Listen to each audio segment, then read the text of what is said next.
Recording start होने से बताइएगा। तो मैंने स्टार्ट कर दिया, आप लोगों के पास मैसेज जाएगा। हुआ है सर? हो गया ना? है सर। Okay sir. अच्छा, तो बेसिकली कॉर्पोरेट लॉ क्लास है, मतलब कंपनी लॉ, या फिर हम लोग ऐसे बोल सकते हैं कि कंपनीज एक्ट 2013। अब मैंने लास्ट फ्यू लेक्चर्स में आप लोगों को कंपनी डिपॉजिट्स के बारे में बता रहा था, है ना। जिन लोगों का क्लास मिस है, मैं उनको बैकअप शेयर करूंगा। ठीक है, आप लोग जरूर एक बार गो थ्रू करिएगा, जैसे रवि। ठीक है, मस्ट गो थ्रू। हाँ रवि, एक बार जरूर अच्छे से गो थ्रू करिएगा। जो भी पुराना लेक्चर्स हुआ है मैं शेयर करूंगा, फिर धीरे धीरे लाइव में फिर से करवा दूंगा। अच्छा, जैसे कि कंपनी डिपॉजिट्स में acceptance of deposits by company. ठीक है, मतलब जैसे हम लोग वो। Yes, good evening Neel. Good evening Subhajit.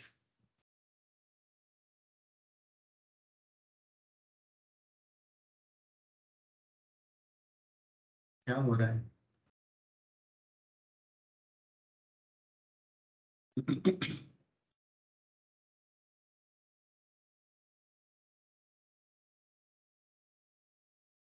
जैसे मैं आपको बात कर रहा था सर, कि इससे पहले वाला जो टॉपिक हम लोगों ने डिस्कस किया था क्लास में, वो था acceptance of deposit by company.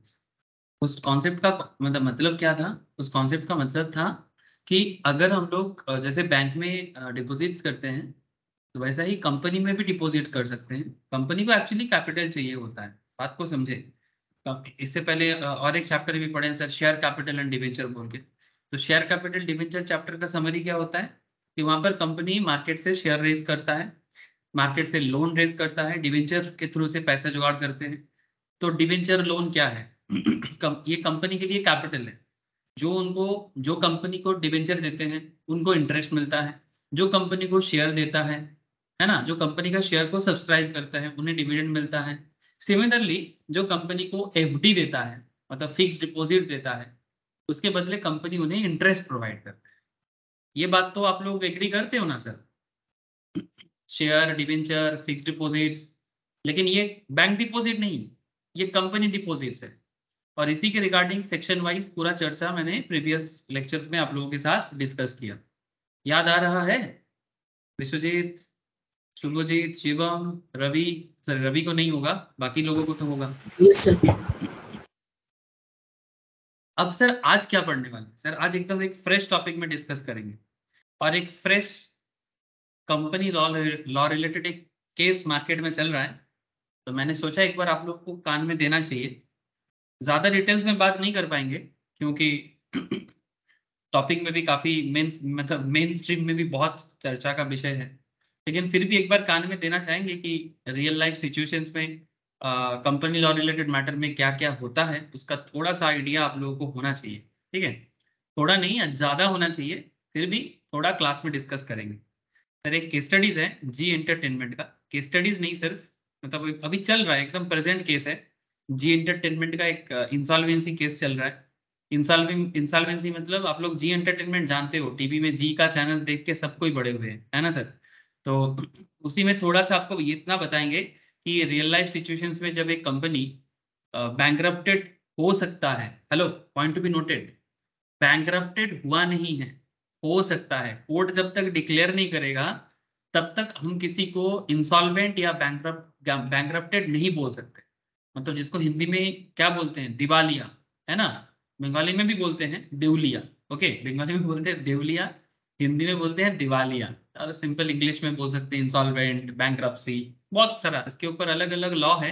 अब उतना सारा लॉ में बात नहीं करना है, मैं बस आपको मार्केट में जब कंपनी किसी से लोन लेता है, बात को ध्यान से सुनिएगा। इससे पहले का जो चैप्टर्स है उसमें भी मैंने आपको जो टॉपिक को बताया था, उसका मैं आपको प्रैक्टिकल आइडिया दे रहा हूँ।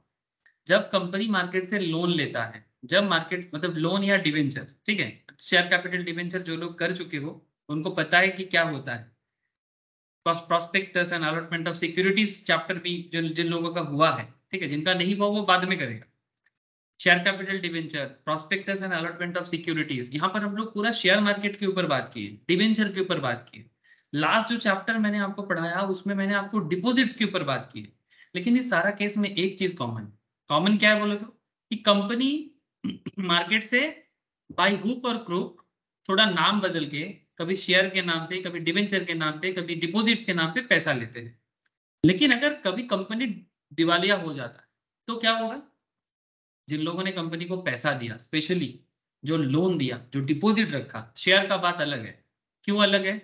क्योंकि जो कंपनी को जो कंपनी का शेयर सब्सक्राइब करते हैं ना, वो एक्चुअली इक्विटी शेयर होल्डर होते हैं ज्यादातर केस में। प्रेफरेंस का भी थोड़ा सा केस बनता है, लेकिन जो इक्विटी शेयर होल्डर है उनका क्या है? वो तो कंपनी को पैसा इसलिए दिया है क्योंकि वो कंपनी में अपना ओनरशिप लिया है। अब एक बार याद रखना, इक्विटी शेयर को ट्रू ओनर कहा जाता है। क्या कहा जाता है सर? True owner.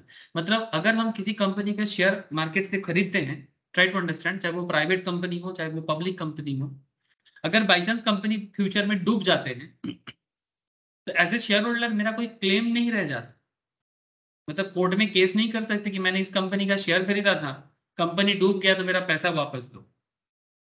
हाँ, अगर आपको लगता है कि कंपनी आपके साथ धोखा किया है तो आप जरूर कोर्ट में जा सकते हो। लेकिन कंपनी नॉर्मल बिजनेस प्रोसेस में लॉस मेकिंग बिजनेस बन गया, कंपनी नॉर्मल प्रोसेस में एक लॉस मेकिंग बिजनेस बन गया।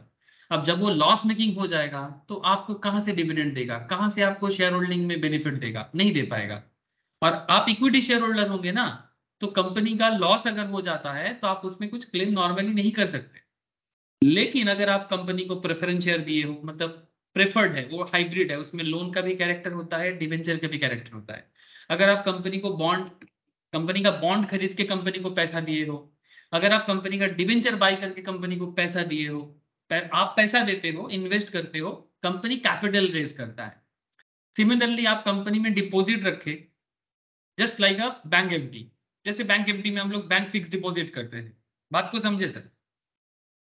अब इन फ्यूचर आप अगर फेलियर हो जाते हो, अगर आप मतलब बैंक कंपनी अगर फेलियर हो जाता है, लेकिन लोन के केस में, डिवेंचर के केस में, एफडीज के मतलब कंपनी डिपॉजिट के केस में, कंपनी अपने आप को ये नहीं बोल सकता, कंपनी ये नहीं बोल सकता कि हम आपको कुछ नहीं देंगे। ऐसा नहीं होता है, कुछ तो देना पड़ेगा। और कुछ चीजें सिक्योर्ड भी किया जाता है। क्या किया जाता है सर? सिक्योर्ड। मतलब अगर कंपनी में एफडी कर रहे हो, कंपनी में मतलब कंपनी डिपॉजिट्स कर रहे हो, कंपनी को डिवेंचर दे रहे हो, तो सिक्योर्ड करो। सिक्योर्ड मतलब कंपनी के एसेट्स में, इसके बारे में पहले भी मैं क्लास में बात किया सर, चार्ज क्रिएट करना। क्या क्रिएट करना सर? चार्ज। चार्ज मतलब सर, चार्ज क्रिएट करना इज जस्ट लाइक अ, जैसे हम लोग बोलते हैं मॉर्टगेज। हम लोग नॉर्मल लाइफ में, मतलब इंडिविजुअल लाइफ में हम लोग मॉर्टगेज वर्ड सुने हैं सर आप लोग? हेलो, प्लीज थोड़ा बताइएगा सर, थोड़ा हाँ ना बताइएगा। हम लोग मॉर्टगेज वर्ड सुना है कि नहीं सुना? है यस ना? सर। गिरवी, वेरी गुड सर। तो ये जो मॉर्टगेज या गिरवी करते हैं, मतलब मानो आपको बैंक से लोन चाहिए, तो बैंक आपको आपका मुंह देख के तो लोन नहीं देगा सर। देता है क्या मुंह देख के लोन? कि आओ बैठो, मुंह देखते हैं और लोन दे देते हैं?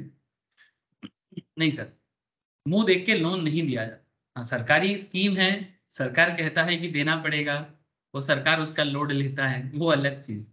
मानो मोदी जी ने बोल दिया या ममता दीदी ने बोल दिया कि ये सरकारी मतलब प्रोजेक्ट है, हर किसी को लोन प्रोवाइड करो लो इंटरेस्ट में, बैंक देगा, वो अलग चीज। वो गवर्नमेंट सब्सिडी में चलता है, दैट्स अ डिफरेंट थिंग। उसमें मुंह देखेगा, आधार कार्ड देखेगा, 5,000, 10,000, 20,000, 50,000, जो भी सरकारी स्कीम के तहत आपको मिल सकता है, that's a different concept. But banking business के तहत, बैंक में आप अगर जाते हो तो बैंक से अगर आपको पैसा चाहिए तो बैंक क्या बोलेगा कि कुछ एसेट है तो मॉर्टगेज करो। अगर फ्यूचर में आप इंसॉल्वेंट हो जाते हो, मतलब मानो आपका इनकम नहीं रह पाता है, आपका प्रॉपर्टी भी धीरे धीरे खत्म हो जाता है ड्यू टू एनी रीजंस, तो आप अगर दिवालिया हो जाओगे, बैंकरप्टेड हो जाओगे, तो जो आपको लोन दे रहा है वो कहाँ से अपना पैसा लेगा? आपका एसेट को बेच के। तो ये आपने मॉर्टगेज कर दिया। सिमिलरली कंपनी लेवल में कॉन्सेप्ट होता है चार्ज का, उसको बोलते हैं charge creation. Point to be noted. मैं आपको बहुत ही सिंपल तरीके से समझाने का कोशिश कर रहा हूं। Charge creation, now what is charge creation? Secured करना। कंपनी कंपनी में आप लोन दो, मतलब कंपनी को डिवेंचर दोगे, मतलब बेसिकली कंपनी डिवेंचर इशू करेगा, आप डिवेंचर बाई करोगे। कंपनी आपको डिपॉजिट इशू करेगा, आप डिपॉजिट बाई करोगे। ऐसा मार्केट में अवेलेबल होता है। मैं शेयर कैपिटल डिवेंचर में भी दिखाया कि आप कैसे बाई कर सकते हो, आज भी दिखा दूंगा जरूरत पड़ने से, not an big issue.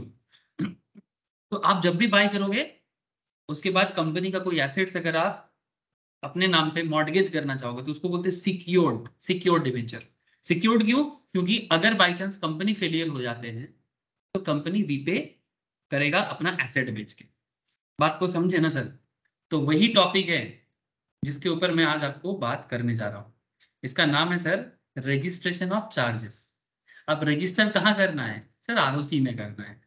Register कहाँ करना है? रजिस्टर ऑफ कंपनीज में, एमसीए पोर्टल के थ्रू से होता है सर।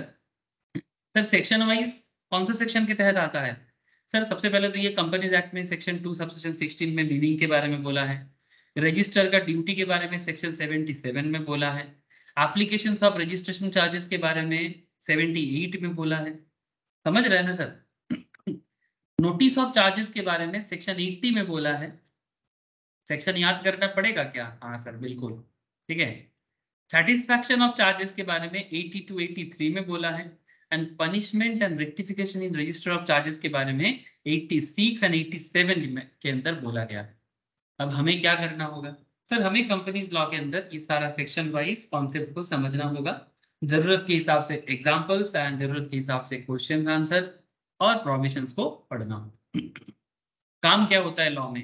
प्रोविजंस पढ़ो, एग्जाम्पल समझो और रियल लाइफ सिचुएशंस के साथ कनेक्टिविटी करो कि ऐसा रियल लाइफ में होता है क्या। जैसे अगर मैं आपको थोड़ा सा इंट्रोडक्शन बताऊं कि चार्जेस क्या है, फिर मैं केस स्टडीज में 2 मिनट बात करूंगा, ठीक है? क्योंकि आपको मैंने सोचा ही आज की थोड़ा केस स्टडीज करना है। जैसे क्या बताता है, the law with respect to registration of charges has been dealt in companies act chapter 6। Companies act के चैप्टर 6 में डील किया जाता है। कंपनीज एक्ट जो सरकार ने बनाया सर, उसके चैप्टर 6 के अंदर चार्जेस के अंदर बोला गया है। सेक्शन क्या है? 77 to 87 as well as the companies registration of charges rule 2014। तो दो जगह में इसके बारे में बोला है।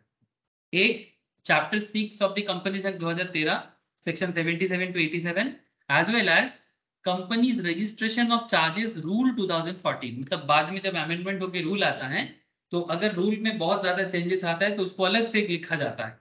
तो company registration of charges rule 2014 के अंदर रजिस्ट्रेशन ऑफ चार्जेस के बारे में बोला है सर। अब क्या बोलना चार्ज के बारे में समझाता हूं सर, थोड़ा सा रुको। सर डेफिनेशन ऑफ चार्ज दे रहा है, चार्ज का डेफिनेशन दे रहा है। क्या डेफिनेशन दे रहा है? कहता है section 2 subsection 16 of the companies act defines charge as an interest और lien created on the property or assets of a company or any of its undertakings or both as security and include a mortgage. Hello, point to be noted sir. अभी आपको मैं जो चीज समझा रहा था वही बात बोला है ना सर? 2-3 लाइन में डेफिनेशन दिया है। Section 2 subsection 16 of the companies act 2013 defines charge as an interest और लियन क्रिएटेड ऑन प्रॉपर्टी और एसेट ऑफ द कंपनी और एनी ऑफ इट्स अंडरटेकिंग। मतलब मानो, अब चलो अब केस में आते हैं सर, अब केस में आते हैं। अब आपको मैं समझाता हूँ अब क्यों केस जरूरी हो रहा है, मतलब क्यों मैंने सोचा कि आपको एक केस बताने से आपको थोड़ा अंडरस्टैंडिंग अच्छा रहेगा आपका। एक सिचुएशंस बना है रिसेंटली सर। आप लोग जी एंटरटेनमेंट कंपनीज के बारे में सुना है कि नहीं सुना है? Please tell me sir. Zee entertainment Yes. नाम जरूर सुना है ना? जी का मार्केट में शेयर भी है। जी एंटरटेनमेंट बहुत पुराना कंपनी है, मीडिया मोगल सुभाष चंद्र अग्रवाल जी का कंपनी है ना, जिनको मीडिया मोगल कहा जाता है। भारत का बहुत बड़ा ऑर्गेनाइजेशन बना है, लेकिन रिसेंटली इसका फाइनेंशियल कंडीशन बहुत ही चिंताजनक है, बहुत चिंताजनक। मार्केट में बहुत ज्यादा लोन बना हुआ है जो बहुत ही चिंताजनक हालत में है सर। इंडिया में इनका करीब करीब इंडिया एंड वर्ल्ड वाइड करीब 45 चैनल्स है, ठीक है? तो बहुत ही मतलब टफ सिचुएशंस के अंदर जा रहा है। अब इसमें क्या केस बना है, क्या लीगल केस बना है, वही मैं आपको बता रहा हूँ। काफी दिनों से केस चल रहा है, लेकिन एक लेटेस्ट कॉन्सेप्ट है, आज का ही न्यूज है सर, कि Zee entertainment gets interim relief as NCLAT. NCLAT मतलब इनक्लैट कौन होता है सर? नेशनल, सॉरी सब एडवर्टाइजमेंट आ जा रहा है sir, national company law appellate tribunal, ठीक है, national company law appellate tribunal, ठीक है, जहां पर अपील किया जाता है इनक्लैट। तो इनक्लैट ने क्या बोला, बेसिकली कोर्ट है, ठीक है, कोर्ट या कोर्ट रिलेटेड जो भी कंपनी रिलेटेड मैटर को सुलझाते हैं, सिंपल, ठीक है। आगे आगे आप लोग इनक्लैट एनसीएलटी सब पढ़ेंगे, ठीक है।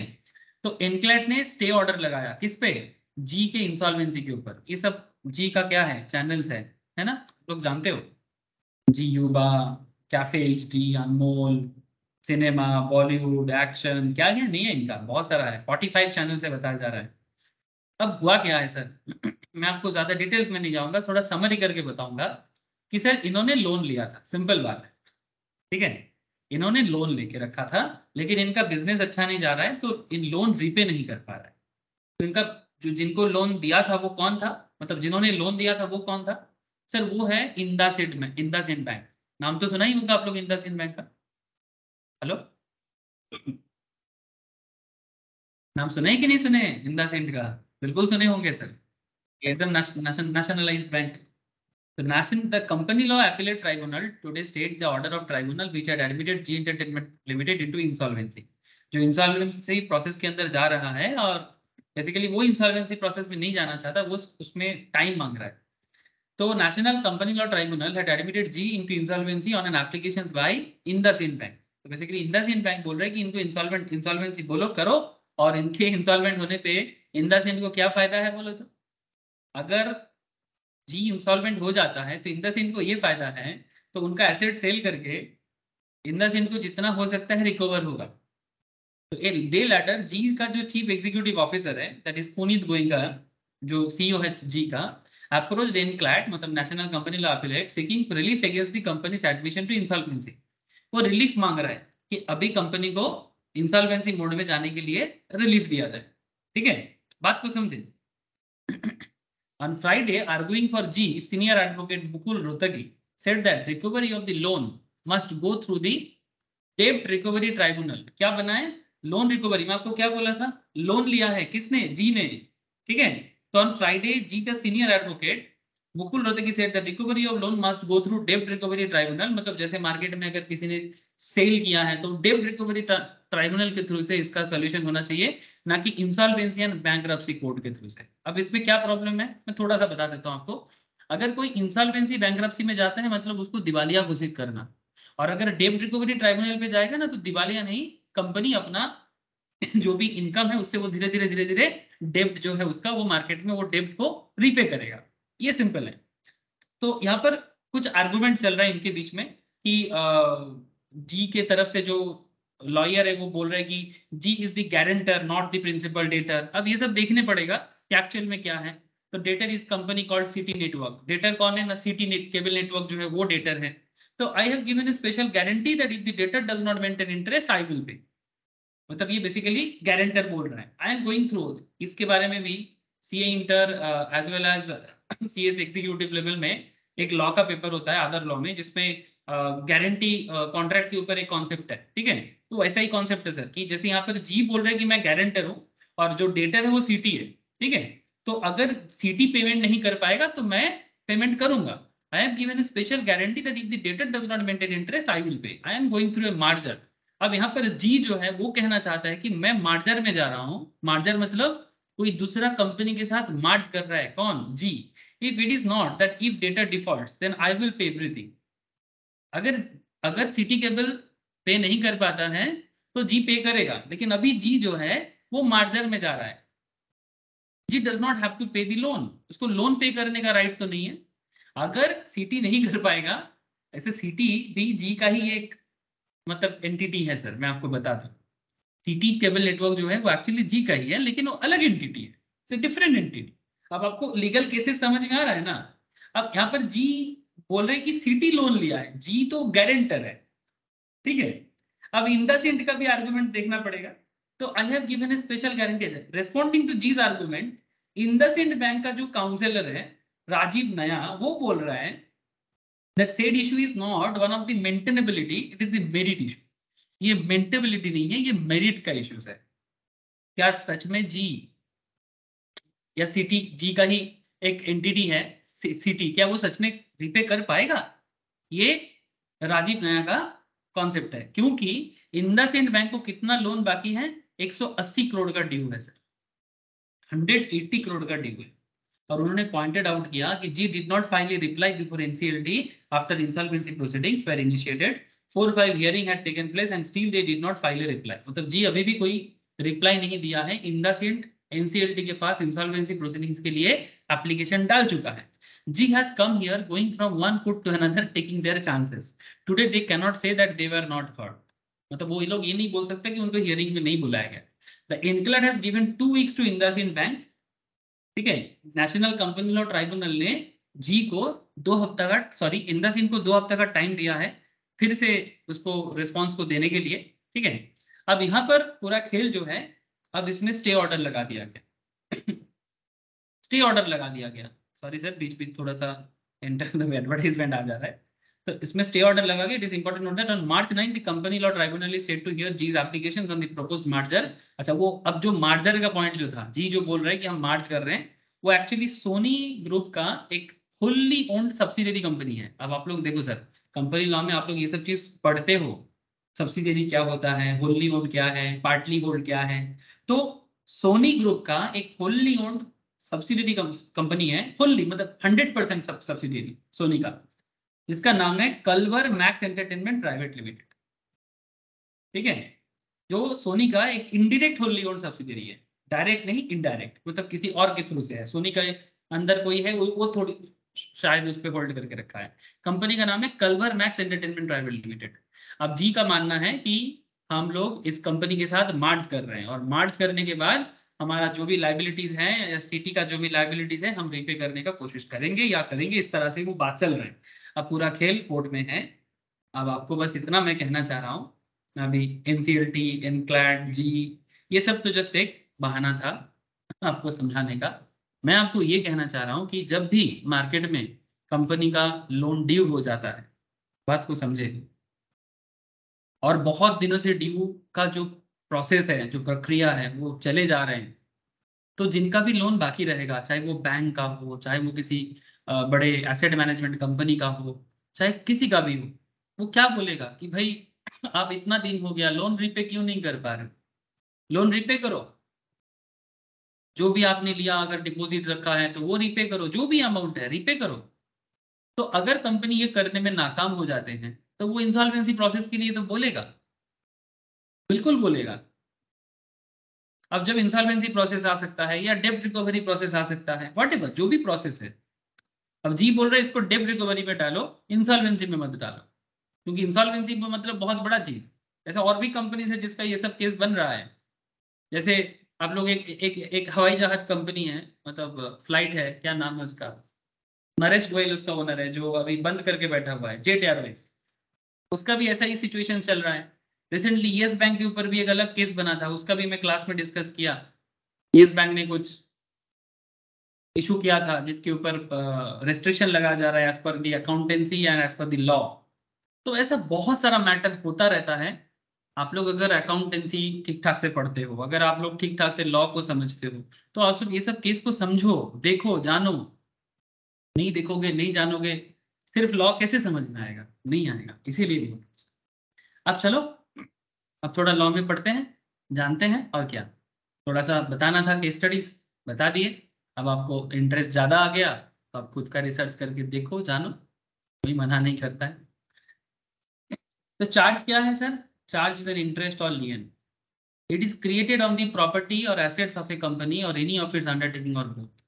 अब कंपनी के खुद के एसेट्स पे भी चार्ज क्रिएट हो सकता है। जैसे मानो एक एग्जांपल, जी एंटरटेनमेंट बोल रहा है कि मैं यहाँ पर मान रहा हूँ कि जी ने लोन लिया, क्योंकि सिटी जो है ना, सिटी नेटवर्क जो है वो जी का ही है, जी का होल्ली ओन्ड सब्सिडियरी है, आपको बता रहा हूँ। अब मैं यहाँ पर एग्जाम्पल की इजीनेस के लिए मैं बार बार सिटी के बारे में नहीं बोलूंगा, जी जी करता जाऊंगा, ठीक है, जी जी रे करता जाऊंगा। तो जी एंटरटेनमेंट मार्केट में 180 करोड़ का लोन लिया है। अब जी एंटरटेनमेंट के पास एसेट तो बिल्कुल होगा, नो डाउट होगा।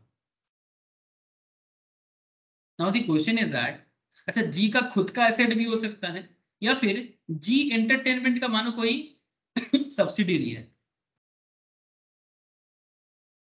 जी अपने एसेट को भी गिरवी रख सकता है, जी अपना सब्सिडियरी को भी एसेट को भी गिरवी रख सकता है। इसीलिए बोला कि it is created on the property और एसेट्स ऑफ ए कंपनी और एनी ऑफ इट्स अंडरटेकिंग और बोथ।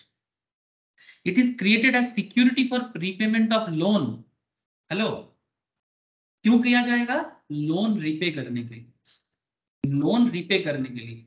अगर जी एंटरटेनमेंट लोन रिपे नहीं कर पाता है इंडसइंड बैंक का,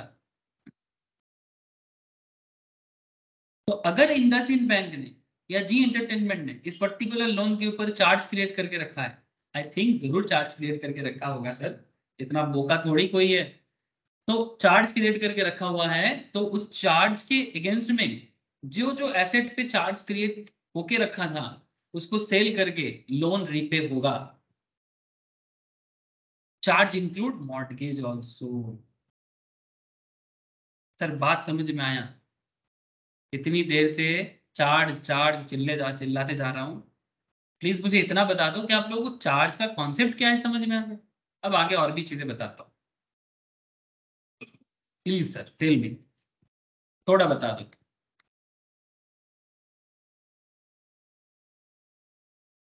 क्या रे, समझ में आ रहा है ये नो? है दादा। ओके सर, बस वही कुछ तो कहो, चुप ना रहो।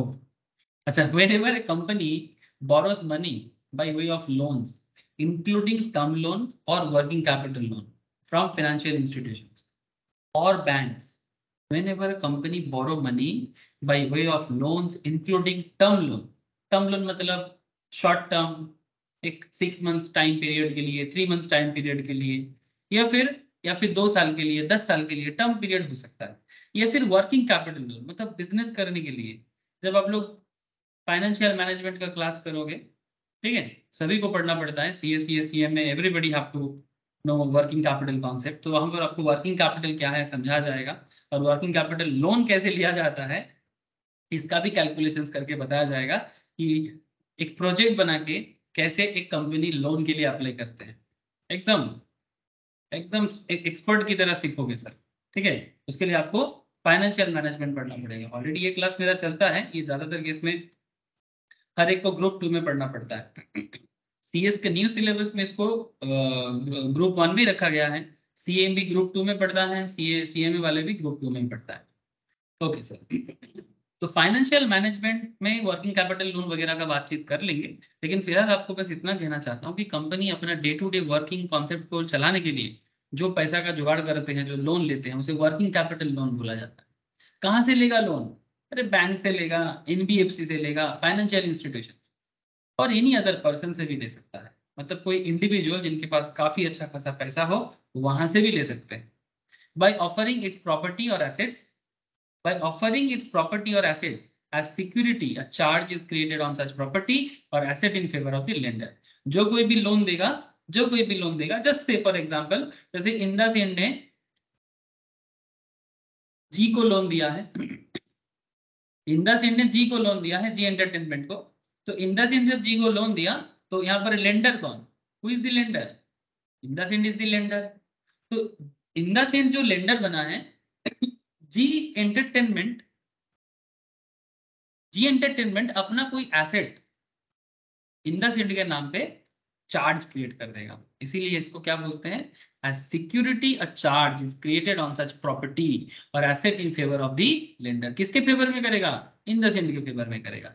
सच a charge is compulsorily registrable. अब ये जो चार्ज क्रिएट करोगे ना, इसको कंपल्सरीली रजिस्ट्रेशन करना पड़ता है। हम लोग जो चैप्टर पढ़ रहे हैं, इस चैप्टर का नाम क्या है बोले तो? Registration of charges. Point to be noted, ये जो टॉपिक हम लोग कवर कर रहे हैं, जो सेक्शन कवर कर रहे हैं, ये क्या सेक्शन है?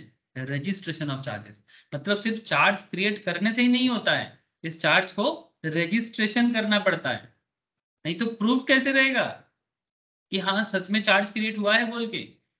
इस पर्टिकुलर कंपनी ने इस कंपनी से लोन लिया है, इस बैंक से लोन लिया है, इस बंदे से लोन लिया है, इस पर्टिकुलर फाइनेंशियल इंस्टीट्यूशन से लोन लिया है, और बदले में अपना एसेट को चार्ज क्रिएट करके रखा है। और बाद में अगर कंपनी इंसॉल्वेंट हो जाते हैं तो कंपनी का ये चार्ज का रिकॉर्ड से ही कंपनी का लोन रिपे करने का कॉन्सेप्ट को इंसॉल्वेंसी प्रोसेस में रखा जाएगा। और इस रजिस्ट्रेबल एकदम कंपलसरी है कंपनीज एक्ट 2013 के हिसाब से इन अकॉर्डेंस विद चैप्टर 6 मतलब कंपनीज एक्ट का chapter 6 and the rules made in this regard. So this is the basic concept of charge. This is the basic concept of charge. अब registration of charge to act as a constructive notice, section 80 इसके बारे में कहता है sir. Registration of charge to act as a constructive notice. अब constructive notice मतलब basically एक मतलब प्रॉपर नोटिस है कि हाँ इसको फॉलो करना पड़ेगा। All charges registered with registrar or public documents, point to be noted. All charges registered with the registrar, registrar मतलब आरओसी, ये सब बेसिक्स ऑफ कंपनी लॉ में भी मैंने पढ़ाया आप लोगों को। आरओसी क्या है? आरओसी में सभी कंपनी को रजिस्ट्रेशन करना पड़ता है।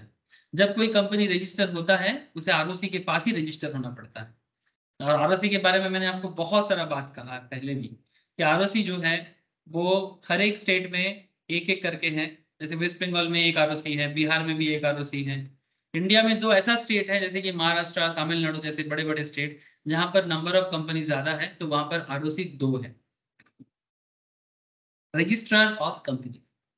तो क्या बोलना चाहता है? This means that any person who wishes to lend money to the company, जिसको भी कंपनी को लोन देना है against the security of such property or buy it can refer to the MCA portal and find out if there is any charge created on the asset.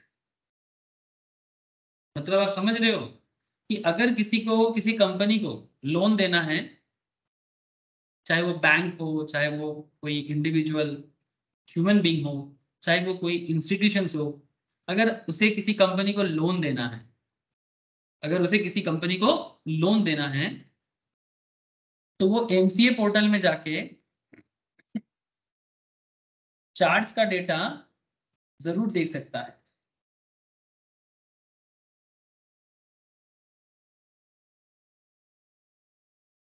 देखते हैं sir, index of charges most probably इसी में मिलता है। ये देखो, I think company LLP name डाल के, कंपनी का सीआईएन नंबर डाल के चार्ज के बारे में डेटा अवेलेबल हो सकता है। समझ रहे हो कहां पर हम लोग? मिनिस्ट्री ऑफ कॉर्पोरेट अफेयर्स के साइट में, ठीक है। कि किस कंपनी का क्या चार्जेस है, ये एमसीए सर्विस के अंदर इसका पूरा डिटेल्स होता है।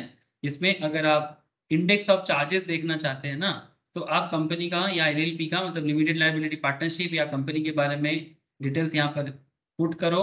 कंपनी का सीआईएन, एफसीआरएन, एलपीआईएन जो भी नंबर है जरूरी, ठीक है, उसको डालो। फिर आप सबमिट करो। अगर कंपनी का मार्केट में कोई भी एसेट गिरवी रखा हुआ है, किसी के भी ऊपर कोई चार्ज क्रिएट करके रखा हुआ है, आपको उसके बारे में डेटा मिल जाएगा। इट्स जस्ट लाइक से फॉर एग्जांपल आप अगर कोई घर खरीदने जाते हो, सिंपल बात है कि एक सिंपल एग्जांपल दे रहा हूँ। से फॉर एग्जांपल आप एक अपार्टमेंट बाय करने जा रहे हो, आप एक प्रॉपर्टी बाय करने जा रहे हो, तो उस प्रॉपर्टी को बाय करने से पहले, उस अपार्टमेंट को बाय करने से पहले वो पर्टिकुलर अपार्टमेंट या उस पर्टिकुलर प्रॉपर्टी कहीं पर मॉर्गेज तो नहीं है, हेलो, देखना पड़ता है कि नहीं देखना पड़ता? या फिर उस प्रॉपर्टी का कुछ लोन चल रहा है कि नहीं चल रहा है, देखना पड़ता है ना। कुछ वैसा ही कॉन्सेप्ट मानो कि जब भी कोई कंपनी किसी दूसरे या कोई बैंक या फाइनेंशियल इंस्टीट्यूशन जब किसी को लोन प्रोवाइड करेगा, तो उनको पहले से एक बार देख लेना चाहिए एमसीए पोर्टल में जाके, मिनिस्ट्री ऑफ कॉर्पोरेट अफेयर्स के पोर्टल में जाके चार्जेस का इंडेक्स के अंदर कि भाई किसी कोई एसेट चार्ज क्रिएट हुआ है कि नहीं हुआ। तो जो एसेट ऑलरेडी चार्ज क्रिएट हुआ है, सेम एसेट पे दोबारा चार्ज क्यों क्रिएट नहीं हो सकता? बात समझ में आ रहा है? हेलो, বোঝা যাচ্ছে या যাচ্ছে না? जरा हाँ ना बोलिएगा। Yes. Please remember sir, thank you, please remember that any document, देखो सर ऐसे ही लॉ है, आप लोग अगर थोड़ा सा पार्टिसिपेट नहीं करोगे तो मुझे समझ में कैसे आएगा? इसलिए बीच बीच में थोड़ा बोला करो कि हाँ सर सुन रहे हैं, समझ रहे हैं। अब लॉ को और किस तरीके से समझा जा सकता है? लॉ को पहले पढ़ना पड़ता है, उसका प्रैक्टिकल एग्जाम्पल देना पड़ता है, और लॉ को जानने का इच्छा रखना पड़ता है। अगर आप ये 3 चीज आपके अंदर है तभी लॉ आपके दिमाग में घुसेगा, नहीं तो लॉ दिमाग में नहीं घुसेगा, ठीक है। So please remember that any document filed with the registrar for registration acts as constructive notice. Constructive means deemed. Constructive means deemed. Notice means knowledge, मतलब ये मान लिया जाता है। कॉन्स्ट्रक्टिव नोटिस के बारे में हम लोग बेसिक्स ऑफ कंपनी लॉ में पढ़े हैं। मतलब कुछ बातें मान लिया जाता है कि आप पढ़े हो फिर भी, मतलब अगर आपने किसी को लोन दे दिया, अब मैं आपको समझाता हूँ। Constructive notice means deemed knowledge. This means even though the third party has not referred to the public document, he would still be considered or deemed to have seen it. This is because the deeming provisions creates a legal fiction. Sir माने या मतलब ये है कि अगर कोई, जैसे मानो, अगेन वही एग्जांपल ले रहा हूं, मानो इंडसइंड बैंक ने जी एंटरटेनमेंट को 180 करोड़ का लोन दिया और बदले में जी एंटरटेनमेंट का कोई एसेट को चार्ज क्रिएट करने के लिए इंडसइंड बैंक ने भी अप्लाई किया, जी ने भी एसेट चार्ज क्रिएट कर लिया। लेकिन मानो एक एग्जांपल दे रहा हूं कि कोई फैक्ट्री है जिसका करीब वैल्यूएशन है मानो 50 करोड़, एग्जांपल दे रहा हूं, ठीक है। तो अगर कोई फैक्ट्री एसेट 50 करोड़ का वैल्यूएशन है लेकिन उसके ऊपर पहले से चार्ज क्रिएट हुआ है और इंडसइंड ने उसके बारे में ना कुछ जाना ना कुछ देखा, फिर भी सेम एसेट उनके ऊपर भी चार्ज क्रिएट कर दिया गया। अब बाद में, इन लैटर केस, इन फ्यूचर, अगर बाद में कोई प्रॉब्लम क्रिएट होता है और इंडसइंड कहता है कि इसमें मेरा चार्ज है, लेकिन इंडसइंड से पहले मानो सेम एसेट पे एसबीआई का चार्ज क्रिएट किया हुआ है, तो इसमें इंडसइंड गलत कि एसबीआई गलत कि जी एंटरटेनमेंट गलत? कौन गलत है बोलो, किससे गलती हुआ है एज पर द लॉ? मानो एक 50 करोड़ का फैक्ट्री है जिसमें चार्ज क्रिएट करके रखा, लेकिन पहले उसी एसेट पे एसबीआई का भी चार्ज क्रिएट है, ऑलरेडी क्रिएटेड। अब इंडसइंड बैंक जब चार्ज क्रिएट किया उसने कुछ ना पढ़ा ना कुछ देखा, और वही बात कर रहा है sir, it's a constructive notice. माने कि अगर आप पढ़े हो या ना भी पढ़े हो, ये मान लिया जाएगा क्योंकि पब्लिक डॉक्यूमेंट है। आप लोन देने से पहले पढ़ लिया करो, पब्लिक डॉक्यूमेंट है, आप सर्च कर सकते हो। ये कंपनी को ये सब डॉक्यूमेंट, एमसीए के पास क्या करेगा? एमसीए एक पब्लिक साइट है, यहाँ पर जाके कंपनी के बारे में कोई भी इंफॉर्मेशन आप निकाल सकते हो। जहां जरूरी है जरूरत की फीस देके, जहां फ्री में मिलेगा फ्री में, या फिर एप्लीकेशन डाल के आप जरूरी डेटा को निकालो वहां से। अगर बाद में कुछ दिक्कत होता है तो फिर लॉ क्या कहता है? ये डीमिंग प्रोविजंस है कि आप लोन देने से पहले क्यों नहीं जाने उनके बारे में, क्यों नहीं जाना कि सेम एसेट पे क्या था। तो इट्स डीमिंग प्रोविजन, मतलब आप पढ़ो ना पढ़ो, लॉ यही मानेगा कि आपने पढ़ लिया है। This principle is contained in section 80, which states that where any charge is registered under section 77, any person acquiring such property, assets, undertaking or part thereof, or any share or interest therein, shall be deemed to have notice of charge from the date of such registration. Thus, every person proposing to deal with a company, जो कोई भी company के साथ deal करने जाएगा, should verify whether the asset has any charge by going through the record of charges maintained at the office of register of companies before entering into the transactions. कोई भी dealings करने से पहले, किसी भी तरह का लोन या कोई भी अमाउंट डील करने से पहले 10 बार देख लो कंपनी का रजिस्टर ऑफ कंपनीज के पास सारा डेटा ठीक ठाक है या नहीं है, रजिस्ट्रेशन मेंटेन किया हुआ है या नहीं है। अगर किया हुआ है और आपने नहीं देखा, ये आपका गलती है, क्योंकि कॉन्स्ट्रक्टिव नोटिस आपको वही बताते हैं।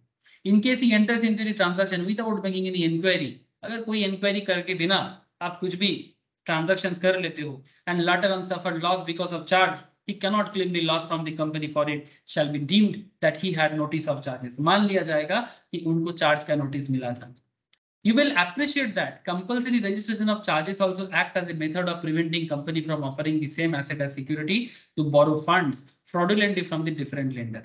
मतलब एक ही एसेट को टोपी घुमा घुमा के आप बार बार लोन क्रिएट नहीं कर सकते। मानो कंपनी के पास जो फैक्ट्री है, ठीक है, से फॉर एग्जांपल जी एंटरटेनमेंट के पास फैक्ट्री से भी ज्यादा मानो सैटेलाइट है, ठीक है। अरे सैटेलाइट होता है ना, तभी तो चैनल चलता है। तो सैटेलाइट में अपना राइट होना चाहिए, कॉपीराइट होना चाहिए, है ना। तो सैटेलाइट जो बेसिकली, मानो जी के पास कोई सैटेलाइट है जिसका हाई फाई वैल्यूएशन है, ठीक है। अब मानो एक सैटेलाइट है जिसका वैल्यूएशन है 50 करोड़ का, एग्जाम्पल ले रहा हूं। अब इसी एक ही एसेट को मॉर्गेज करके कभी एसबीआई से लोन लेता है, कभी कभी इंडस से लेता है, कभी बैंक ऑफ इंडिया से ले रहा है, कभी बैंक ऑफ बड़ौदा से ले रहा है, नहीं चलेगा ऐसा। टोपी फिरा के काम नहीं चलेगा। जैसे हमारे कोलकाता में या फिर जहां पर भी जमीनी फ्रॉड होता है, आई डोंट नो आप लोग जमीनी फ्रॉड सुने हो कि नहीं। जैसे न्यू टाउन एरिया में जब लैंड रिलेटेड मैटर में फ्रॉड होता है या होता था, आजकल थोड़ा कम हो गया है, बट एक जमाने में जमीनी फ्रॉड बहुत होता था। ऐसे रिसेंटली एक ऐसा फ्रॉड हुआ है, मैं आपको एक फ्रॉड के बारे में बताता हूँ। सर आप लोग श्याम बाजार जानते हो? हेलो सर, कौन नहीं जानता, फिर भी आपको बोल रहा हूँ, कोलकाता का एक बड़ा ही फेमस, नॉर्थ कोलकाता में, ठीक है, ये एरिया के बारे में आई थिंक आप सबको पता है, ठीक है। तो ये श्याम बाजार में रिसेंटली एक बहुत भयंकर घटना घटा है।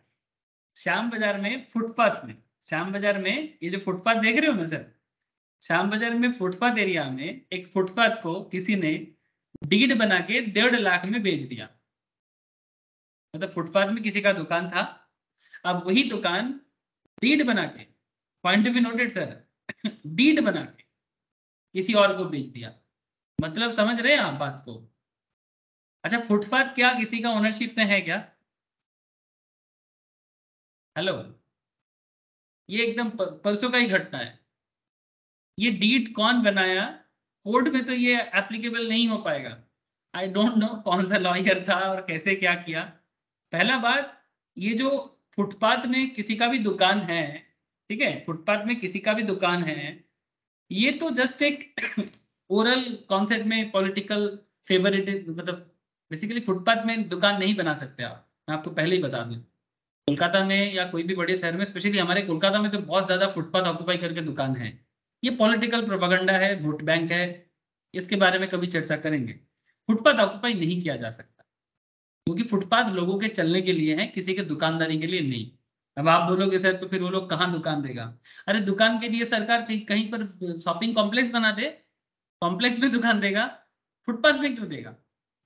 जिसको भी शॉपिंग करना है वो शॉपिंग कॉम्प्लेक्स में जाएगा, फुटपाथ में थोड़ी दुकानदारी होता है।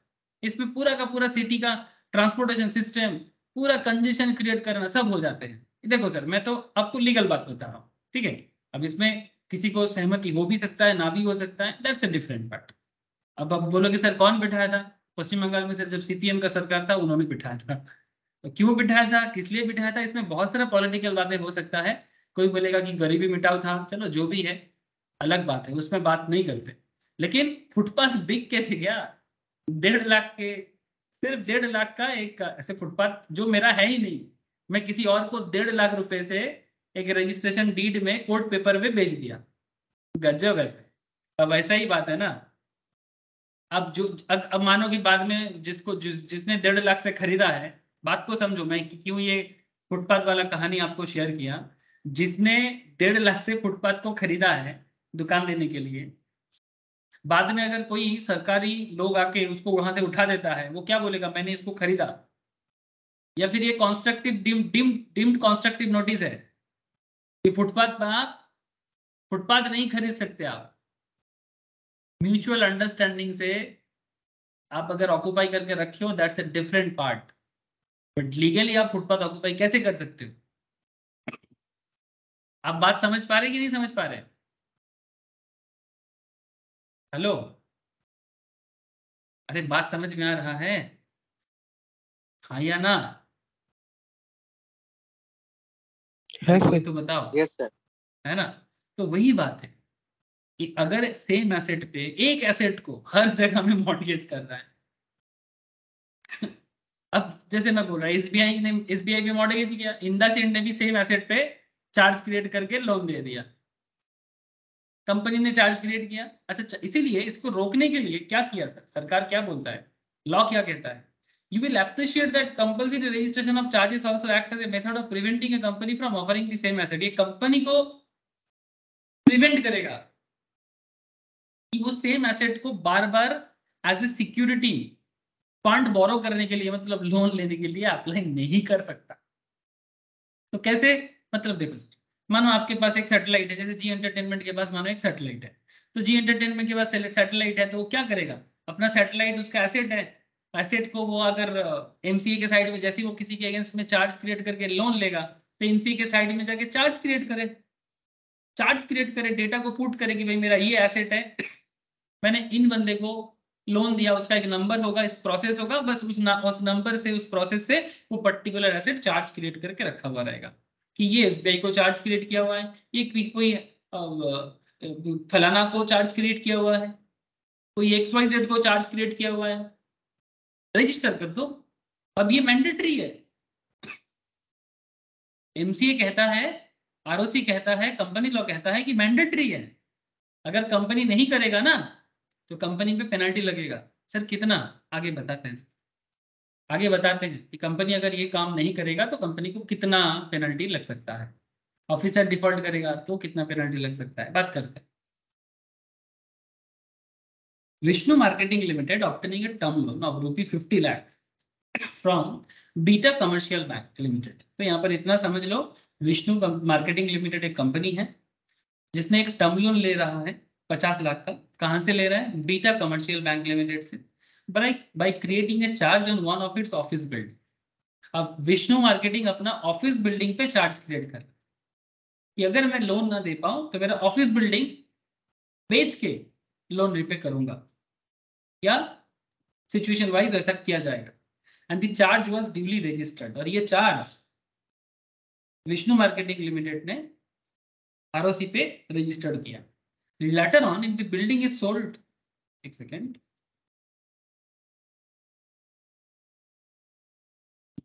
अब बाद में मानो जो बिल्डिंग आप चार्ज क्रिएट करके रखे हो, उसी बिल्डिंग को नीरज बोल के किसी को आप सेल कर रहे हो, if the building is sold to Neeraj, he is deemed to have notice of such charge. Deemed मतलब मान लेंगे, लॉ कहता है कि नीरज उस प्रॉपर्टी को खरीदने से पहले उस प्रॉपर्टी का सारे कागजात, कि कहीं पर प्रॉपर्टी मॉर्गेज तो नहीं है, ऑफिस बिल्डिंग खरीदने से पहले प्रॉपर्टी के बारे में सारा का सारा हिसाब जान लो। वैसे मुझे ऐसा सुनने को मिल रहा है कि पाकिस्तान का सिचुएशन बहुत खराब होने के कारण पाकिस्तान अपने यूएसए में उनका जो एम्बेसी है, एम्बेसी बेचने के बारे में सोच रहा है। तो कोई हमारे इंडियन बंदा, इंडियन बिजनेसमैन उस एम्बेसी को खरीदने के लिए सुन रहा होगा, इंटरेस्टेड रहा है। अब वही बात उसको देखना पड़ेगा, पाकिस्तान का एम्बेसी है कि कोई किसी को मॉर्टगेज तो नहीं करके रखा है, क्योंकि पाकिस्तान का तो सारा का सारा चीज मुझे अभी देखने को मिल रहा है कि सब कुछ जैसे लग रहा है कि किसी ना किसी के पास मॉर्गेज है। रिसेंटली पता चला कि China is ready to provide 5,000 crore loan, 5,000 crore loan to Pakistan. अब अच्छा, चाइना 5,000 करोड़ लोन क्या पाकिस्तान को मुंह देख के दे देगा? हाँ भाई पाकिस्तान आ गले लग जा, 5,000 करोड़ ले और मौज कर, ऐसा थोड़ी होगा। कुछ तो बदले में लेगा कि भाई तेरा ये पोर्ट मेरे को दे देना, बदले में कुछ मत मांगना, तेरा ये हवाई अड्डा मेरे को दे देना, बदले में कुछ मत मांगना, तेरा एक, तेरा कश्मीर में जो पीओके का एरिया है वो मेरे को दे देना, मैं वहां पर डैम बनाऊंगा, कुछ तो लेगा बदले में, है ना सर? तो वैसा ही बात है। तो नीरज भी नीरज भी कंपनी का बिल्डिंग खरीदने से पहले उसको भी देख लेना चाहिए कि भाई कहीं पर कंपनी कहीं पर चार्ज तो क्रिएट नहीं किया हुआ है, तो deem to have notice of such charge. Same concept individual इंसान पे भी लागू होता है। आप लोग धीरे धीरे रिस्पॉन्सिबल बनेंगे, बड़े हो जाएंगे, आपको अपना रिस्पॉन्सिबिलिटी खुद उठाना पड़ेगा। माँ पापा थोड़ी ना जिंदगी भर आपका रिस्पॉन्सिबिलिटी लेंगे सर। तो आगे आगे जितना आप बड़े होते जाएंगे तब आप खुद कुछ प्रॉपर्टी खरीदने जाएंगे, कोई ऑफिस खरीदने जाएंगे, है ना? तो ये सब करने के टाइम पे आपको भी ये सब पेपर वगैरह का हिसाब समझना चाहिए कि भाई प्रॉपर्टी में कहीं मॉर्गेज तो नहीं है। अगर मॉर्गेज है तो फिर वो प्रॉपर्टी लेने का नाम ही मत लो, थक जाओगे, चीट हो जाओगे सर। डीम्ड नोटिस है, in other words it is presume that, एक बात याद रखना सर, लॉ कहता है ignorance of law is not an excuse. मतलब आप कभी भी ये बात नहीं कह सकते कि मुझे नियम पता नहीं था माय लॉर्ड, इसलिए मेरे से गलती हो गया। नियम पता ना करना आपका प्रॉब्लम है, लॉ का प्रॉब्लम नहीं। समझ रहे हैं सर? सर ऐसा कैसे? हर अनपढ़ गंवार लोग भी तो हैं हमारे देश में। हाँ, अनपढ़ गंवार क्यों है? मत रहो अनपढ़ गंवार। सर अगर उनके घर वहां पर अगर पढ़ने वाला सुविधा नहीं है तो वो क्या करेगा? सर वो धीरे धीरे सरकारी काम हो रहा है, लेकिन सर अब ये सब चीजें धीरे धीरे बदल रहा है, लेकिन आप कुछ कर नहीं सकते। लॉ को भी तो उसको चलना, मतलब लॉ को भी तो अपना चलने का जगह होना चाहिए ना। तो कोई अनपढ़ है, मुझे नहीं पता, मेरे से चीट हो गया, वो अलग बात। हाँ, अगर कोई जानबूझ के किसी को चीट करता है तो लॉ उसको अलग नजर से देखेगा, उसका अलग केस बनेगा कि कोई किसी को कैसे डिफिट कर रहा है, बोका बना रहा है ना। That's a different case. But मुझे लॉ नहीं पता, ये कोई एक्सक्यूज नहीं हो सकता। तो क्या बोलते हो, हर किसी को कंपनी लॉ पढ़ना चाहिए? हाँ, जरूरत से पढ़ना चाहिए। हर किसी को क्रिमिनल लॉ पढ़ना चाहिए? हाँ, पढ़ना चाहिए। हर किसी को पेनल कोड जानना चाहिए? हाँ, जानना चाहिए। क्या बोले सर? अच्छा, आई होप आपको ये समझ में आए। तो knew before it that building was mortgaged to the bank obtaining a loan. He cannot plead against such presumption by contending that he did not know about the charge if he suffers any loss at a later date because of the mortgage. अगर बाद में कोई भी दिक्कत होता है तो उनको, अगर कोई भी लॉस होता है तो उनको रिकवरी नहीं मिलेगी। अब क्वेश्चन इज दैट सर कितना तरह का चार्ज होता है? चार्ज में भी आइदर फिक्स्ड और फ्लोटिंग। चार्ज फिक्स भी हो सकते हैं, चार्ज फ्लोटिंग भी हो सकते हैं। सर फिक्स चार्ज कैसा होता है? बड़ा इंपॉर्टेंट सवाल है। फिक्स चार्ज कैसा होता है? Fix charge is charge on a specific asset of borrowing company. जो बोरो कर रहा है, ठीक है, स्पेसिफिक एसेट पे करेगा। This assets are of permanent nature. जैसे कि लैंड पे जो कंपनी बोरो कर रहा है पैसा, किसी से पैसा ले रहा है, वो किसी स्पेसिफिक एसेट को चार्ज क्रिएट करके देगा। जैसे यहाँ पर जी एंटरटेनमेंट बोरो कर रहा है ना, जी एंटरटेनमेंट बोरो करके रखा है, और लेंडर कौन बना, मतलब बोरोवर कौन? जी एंटरटेनमेंट। लेंडर कौन? इंदा सिंह।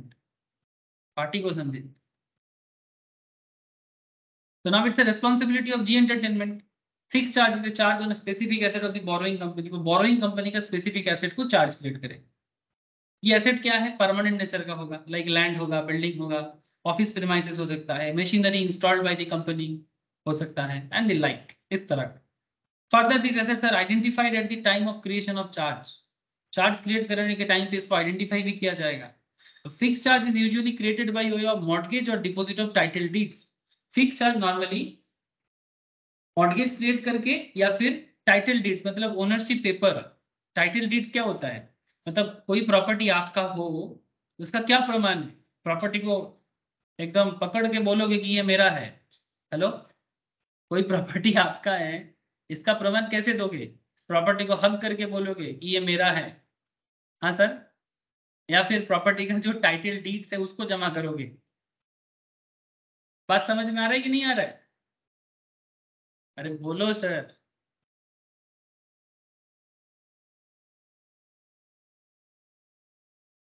আরে বোঝা যাচ্ছে?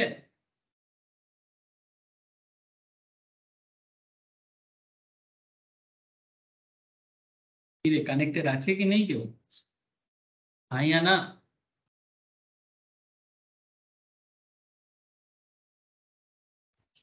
Yes, sir. ये सर, ओके सर। तो बेसिकली टाइटल डीड को मॉर्गेज करना मतलब आप कोई पर्टिकुलर प्रॉपर्टी पेपर है, ओरिजिनल, ओरिजिनल पेपर ले लेता है। ओरिजिनल पेपर जेरॉक्स देने से नहीं होगा सर। अब घबराने से नहीं चलता है कि जब भी प्रॉपर्टी लोगे तो ओरिजिनल पेपर ही तो लेगा ना, जेरॉक्स का क्या काम? When a charge is created on such asset, the charge remains fixed and the borrowing company is not permitted to sell such asset through it may use them. उसको use कर सकता है बट उसको किसी को बेच नहीं सकता। दो इट में यूज देन, आप अगर कोई प्रॉपर्टी में चार्ज कर क्रिएट करके रखे हो तो उस प्रॉपर्टी को आप यूज कर सकते हैं बट उसको बेच नहीं सकते। Asset under fixed charge can be sold only with the permission or consent of the charge holder. अच्छा, क्या बिल्कुल सेल नहीं हो सकता? हाँ, हो सकता है, अगर चार्ज होल्डर आपको परमिशन दे तो। Fix charge is vacated when the money borrowed against the asset subject to fix charge is repaid in full. अगर जितना लोन था, मानो जी एंटरटेनमेंट का लोन अगर वो रिपे कर देता है, अगर कोई एसेट पे चार्ज क्रिएट करके रखा हुआ है, तो अगर लोन रिपे हो जाएगा तो फिर चार्ज को क्या कर दिया जाएगा? हटा दिया जाएगा। सर ये हो गया फिक्स्ड। फ्लोटिंग कैसे हो सकता है? How floating charge works? Floating charge is created on asset on class of asset which are fluctuating nature. इससे पहले जो मैं आपको बोल रहा था, जो स्पेसिफिक है, जो फिक्स्ड है। अब बात कर रहे हैं सर फ्लक्चुएटिंग इन नेचर और changing in nature, like raw material. मतलब रॉ मटेरियल आज है, कल कम हो जाएगा, फिर आएगा, फिर बढ़ेगा, फिर घटेगा, फ्लक्चुएट करेगा। आप जिस चीज का बिजनेस करते हो उसका रॉ मटेरियल चेंजेस हो सकता है ना, वो फिक्स थोड़ी है। स्टॉक इन ट्रेड, मतलब जिस चीज का आप बिजनेस करते हो, जो आपके स्टॉक में है, जिसको बेचते हो आप। डेटर्स, मतलब जिनको आप क्रेडिट में सेल किए, मार्केट में जो पैसा आपका क्रेडिट सेल के कारण पड़ा हुआ है। से फॉर एग्जांपल आपको मार्केट से 100 करोड़ मिलेगा, मतलब मानो जी एंटरटेनमेंट को मार्केट से 100 करोड़ मिलने वाला है। तो 100 करोड़ जो मार्केट से जी को मिलेगा, वो जी का कौन है? डेटर है। तो सर डेटर पे भी चार्ज क्रिएट हो सकता है? यस, हो सकता है कि मेरा मार्केट में इतना डेटर है, जो भी पैसा मिलेगा वो जो लोन लिया है उनका, मतलब अगर बैंक ने लोन दिया है, बैंक लोन प्रोवाइड किया है मानो 150 करोड़ का, और जी का मार्केट में 100 करोड़ का डेटर है, तो मार्केट से जो भी 100 करोड़ आएगा ना, उस पे जी का नहीं, बैंक का हक रहेगा। And the like the asset under floating charge. Float मतलब जो चेंजेस होता रहता है, उसको फ्लोटिंग बोला जा रहा है। Unchanging because of the borrowing company is permitted to use them for trading or producing final goods for sale। जो बोरो कर रहा है वो कंपनी इस तरह का फ्लोटिंग जो भी एसेट्स है, उसको ट्रेडिंग पर्पस में या फाइनल गुड्स प्रोडक्शन पर्पस में यूज करता है। इसीलिए अच्छा, ऐसे एसेट पे भी चार्ज क्रेडिट होता है? बिल्कुल होता है। आपको बैंक ना एसेट के ऊपर आपको बैंक लोन भी देता है। आपको एसेट देख के बिजनेस में, जो आपको जो करंट एसेट होता है ना, उसके बेसिस में बिजनेस आपको लोन भी देता है बैंक आपको, तो फ्लोटिंग चार्ज क्रिएट हो सकता है। एग्जाम्पल देखो, retail showroom will contain numerous article kept for sale. एक रिटेल शोरूम है जिनके पास अलग अलग आइटम है सेल करने के लिए, मतलब कोई प्रोडक्ट्स है। तो owner of the showroom might have borrowed against the security of all those goods in the showroom. Showroom में जितना सारा प्रोडक्ट है उसको मॉर्गेज करके या उसको कर चार्ज क्रिएट करके लोन लिया, बट ही में स्टिल सेल और अदरवाइज डील विद देम। मतलब चार्ज क्रिएट हुआ तो इसका मतलब ये नहीं कि आप उसको सेल नहीं कर सकते। In the ordinary course of business the buyer will get it free of the charge. समझे सर? मतलब भले ही आपकी दुकान में जो स्टॉक है, स्टॉक के बेसिस में आपको लोन मिला है, बट स्टॉक सेल करने का पूरा ताकत आपके पास है। सर तो फिर क्या फायदा?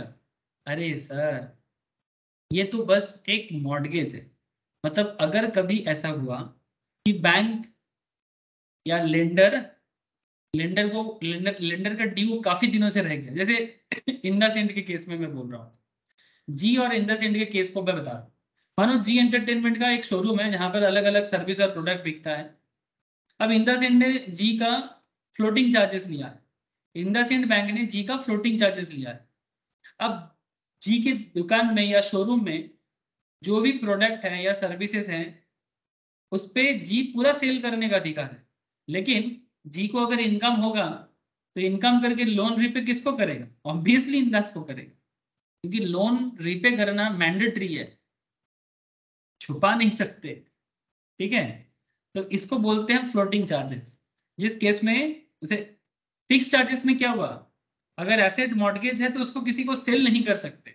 लेकिन फ्लोटिंग चार्जेस में अगर एसेट मॉर्गेज भी है, like raw material, like stock in trade, like debtor, this kind of assets, भले ही मॉर्गेज है, भले ही चार्ज क्रिएट किया हुआ है, फिर भी सेलर उसको, मतलब जिसने लोन लिया है वो उसको सेल कर सकता है। समझे ना? डाउट हो तो पूछ लीजिएगा। In case of a company which manufacture leather goods, the raw material in the form of leather अब लेदर गुड्स बनाते हैं तो रॉ मटेरियल क्या होगा, लेदर होगा, which is subject matter of floating charge may be used to manufacture leather goods without seeking any permission from the lender. Thus, unlike a fixed charge, the asset offered as security by the company can be dealt with the company in the ordinary course of business. The buyer of the assets will get it free of charge.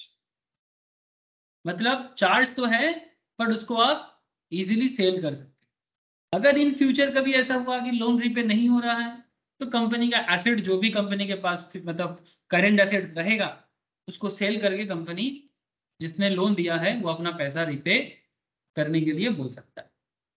समझ रहे हैं ना sir? तो when the creditor enforces the security or the company goes into liquidation, point to be noted, जैसे जी entertainment अगर liquidation में जाता है तो floating charges will become a fix charge. अगर कंपनी को कभी भी लिक्विडेट कर दिया गया, लिक्विडेशन में जाने का मतलब जब कंपनी को इंसॉल्वेंट घोषित कर दिया जाता है, कौन करेगा? कोर्ट, एनसीएलटी करेगा। अगर उसके अगेंस्ट में जाना है तो एनक्लैट में जाना पड़ता है, national company law appellate tribunal पे जाना होता है। जैसे हुआ है रिसेंटली किसके बीच में, जी और इंडसइंड के बीच में, आज ही केस बताया आपको। तो अगर creditor enforce the security of when the creditor enforces the security of the company goes into liquidation, the floating charge will become a fixed charge. जैसे कोर्ट बोल देगा कि कंपनी लिक्विडेशन में जाएगा या इंसॉल्वेंसी प्रोसीडिंग्स में चला जाएगा, बैंकरप्सी में चला जाएगा, कंपनी के पास ऑन द डेट जो भी एसेट अवेलेबल रहेगा वो सभी एसेट को फिक्स कर दिया जाएगा। जो भी कंपनी के पास गुड्स हैं जो इतना दिन वो फ्री ऑफ चार्ज बेच रहा था, बट इंसॉल्वेंट हो जाएगा तो और बेच नहीं पाएगा। This is called crystallisation of a floating charge. इस प्रोसेस को crystallisation of a floating charge कहते हैं। थोड़ा सोचो, ऐसे ही समझ में आ जाए। फ्लोटिंग चार्जेस में क्रिस्टलाइज कर देना मतलब उसको एकदम कठिन वस्तु में कन्वर्ट कर देना। क्रिस्टल क्या होता है? जो कठिन होता है ना, हार्ड वस्तु में कन्वर्ट कर दे, क्रिस्टलाइजेशन ऑफ द फ्लोटिंग। बोलो सर, समझ में आ रहा है? मैं उम्मीद करता हूं कि आप लोगों को समझ में आ रहा है। डाउट हो तो पूछ लीजिए।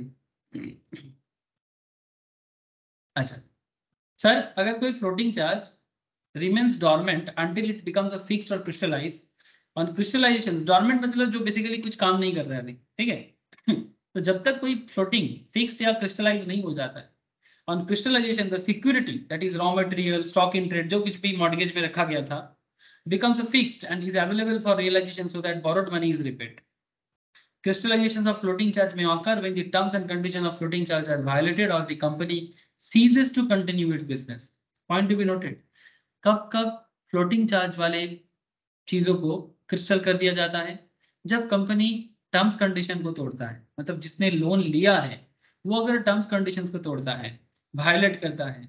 अगर company ceases to continue its business, मतलब अगर वो अपना बिजनेस को बंद करना चाहता है, और the company goes into liquidation process, मतलब धीरे धीरे इंसॉल्वेंट होके अपना जो भी क्रेडिटर का लायबिलिटी वगैरह को खत्म करना चाहता है। किसके कहने पे? क्रेडिटर के कहने पे। Security covered by the floating charge. Security, creditor बार बार जा रहा है कि मेरा पैसा बाकी है, मेरा पैसा बाकी है, जो लोन दिया है। जैसे कि यहाँ इंडसइंड किंग इसके ऊपर जी एंटरटेनमेंट के ऊपर बार बार बोल रहे हैं मेरा पैसा बाकी है, 180 करोड़ का ड्यू है बहुत दिनों से, जी कुछ बता नहीं रहा है, जी कुछ बता नहीं रहा है। I hope you understand sir. मैं आपको शुरू में ही एक ऐसा केस बता दिया ना, अगर वो केस दिमाग में घुस गया तो ये सारा पॉइंट अंडरस्टैंड करना बहुत आसान है।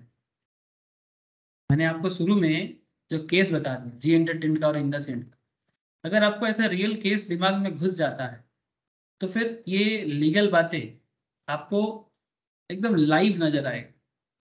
यही चीज मैं बार बार बताने का कोशिश करता हूँ सर। लॉ को अगर फील करना है, लॉ को अगर दिल दिल और दिमाग में घुसाना है, तो लॉ रिलेटेड मैटर को प्रैक्टिकल लाइफ में देखना जरूरी है। नहीं तो ना, ये बस एक रट्टा मारने वाला सब्जेक्ट तो नहीं है। पहला बात, अगर आप रटने चाहोगे तो कितना रटोगे, माथा खराब हो जाता है। मुझे बहुत स्टूडेंट बोलते हैं सर, सर लॉ याद नहीं रख पाते, सर लॉ याद नहीं रख पाते, बहुत लोग बोलते हैं। हाँ, उसमें कोई कोई है जिनका लॉ बढ़िया है और अच्छा परफॉर्म करता है, बट इसका संख्या कम ही है। अब क्वेश्चन यही है कि आपको याद कैसे रहेगा, ये डिपेंड करता है कि आप लॉ को कितना इंटरेस्ट के साथ पढ़ पा रहे हो। अब मैं तो कोशिश करता हूँ सर आप लोगों का इंटरेस्ट बढ़ाने का, बट अगर कोई ढीठ है, अगर कोई बोलेगा कि भाई आप कितना भी कोशिश कर लो, हम तो भाई जैसे हैं वैसे ही रहेंगे। अब अगर कोई ढीठ बनना चाहता है तो गाना गाओ हम तो भाई जैसे हैं वैसे रहेंगे। आगे चले sir, duty to register charges etcetera. आपका कर्तव्य का टाइम आ रहा है सर। कर्तव्य मतलब ड्यूटी है आपका, रजिस्टर में चार्जेस को रजिस्टर करें। सिंपल काम है कि किसी कोई एसेट के बेसिस में लोन ले रहे हो एज ए कंपनी, कंपनी का काम है। अभी जो सीएस है कंपनी का कंप्लायंस कौन देखता है? कंपनी सेक्रेटरी देखता है ज्यादातर केस।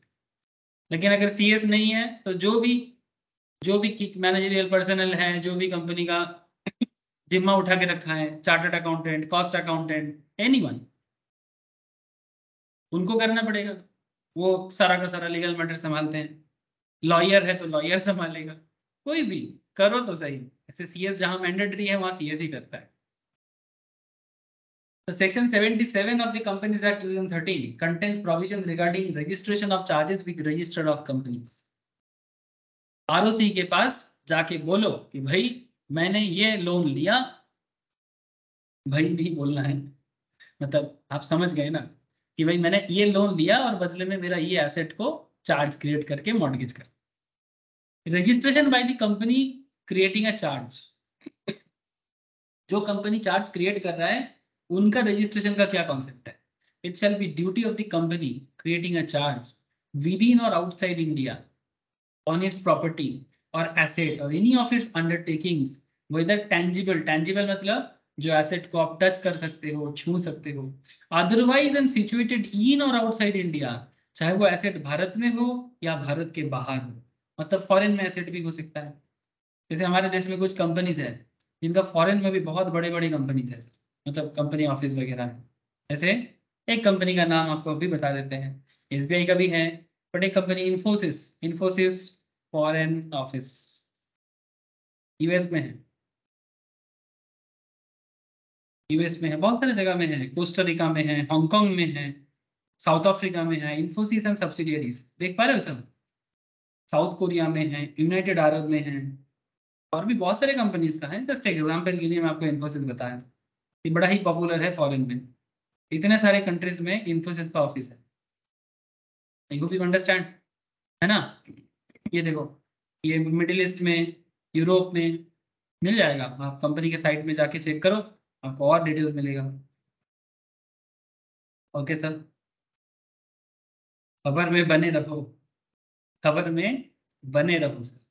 हाँ सर, एक्सक्लूसिव खबर है अच्छा, registration by the company creating a charge, it shall be duty of the company, it shall be duty of the company creating a charge within or outside India on its property और assets or any of its undertakings, मतलब subsidiary वगैरह, whether tangible मतलब assets अगर tangible or otherwise intangible भी हो सकता है, and situated. Normally intangible को कोई चार्ज क्रिएट नहीं करता है, क्योंकि गुडविल वगैरह को चार्ज क्रिएट करेंगे दिक्कत बढ़ जाएगा, ठीक है? क्योंकि जब कंपनी का गुडविल रहेगा, जब कंपनी बंद की कगार में आता है, जब कंपनी लिक्विडेशन में जाता है, तब गुडविल का क्या वैल्यू मिलेगा मार्केट में? बहुत मुश्किल है sir.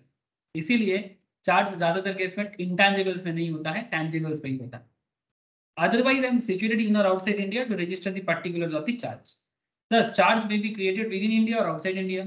The subject matter of the charge, that is the property or asset of any of the company undertakings, may be situated within India or outside India. जो मैं आपको अभी एग्जांपल दिखाया इन्फोसिस का, कंपनी का एसेट्स या कंपनी का कोई सब्सिडियरी जो बाहर में भी है या इंडिया में है।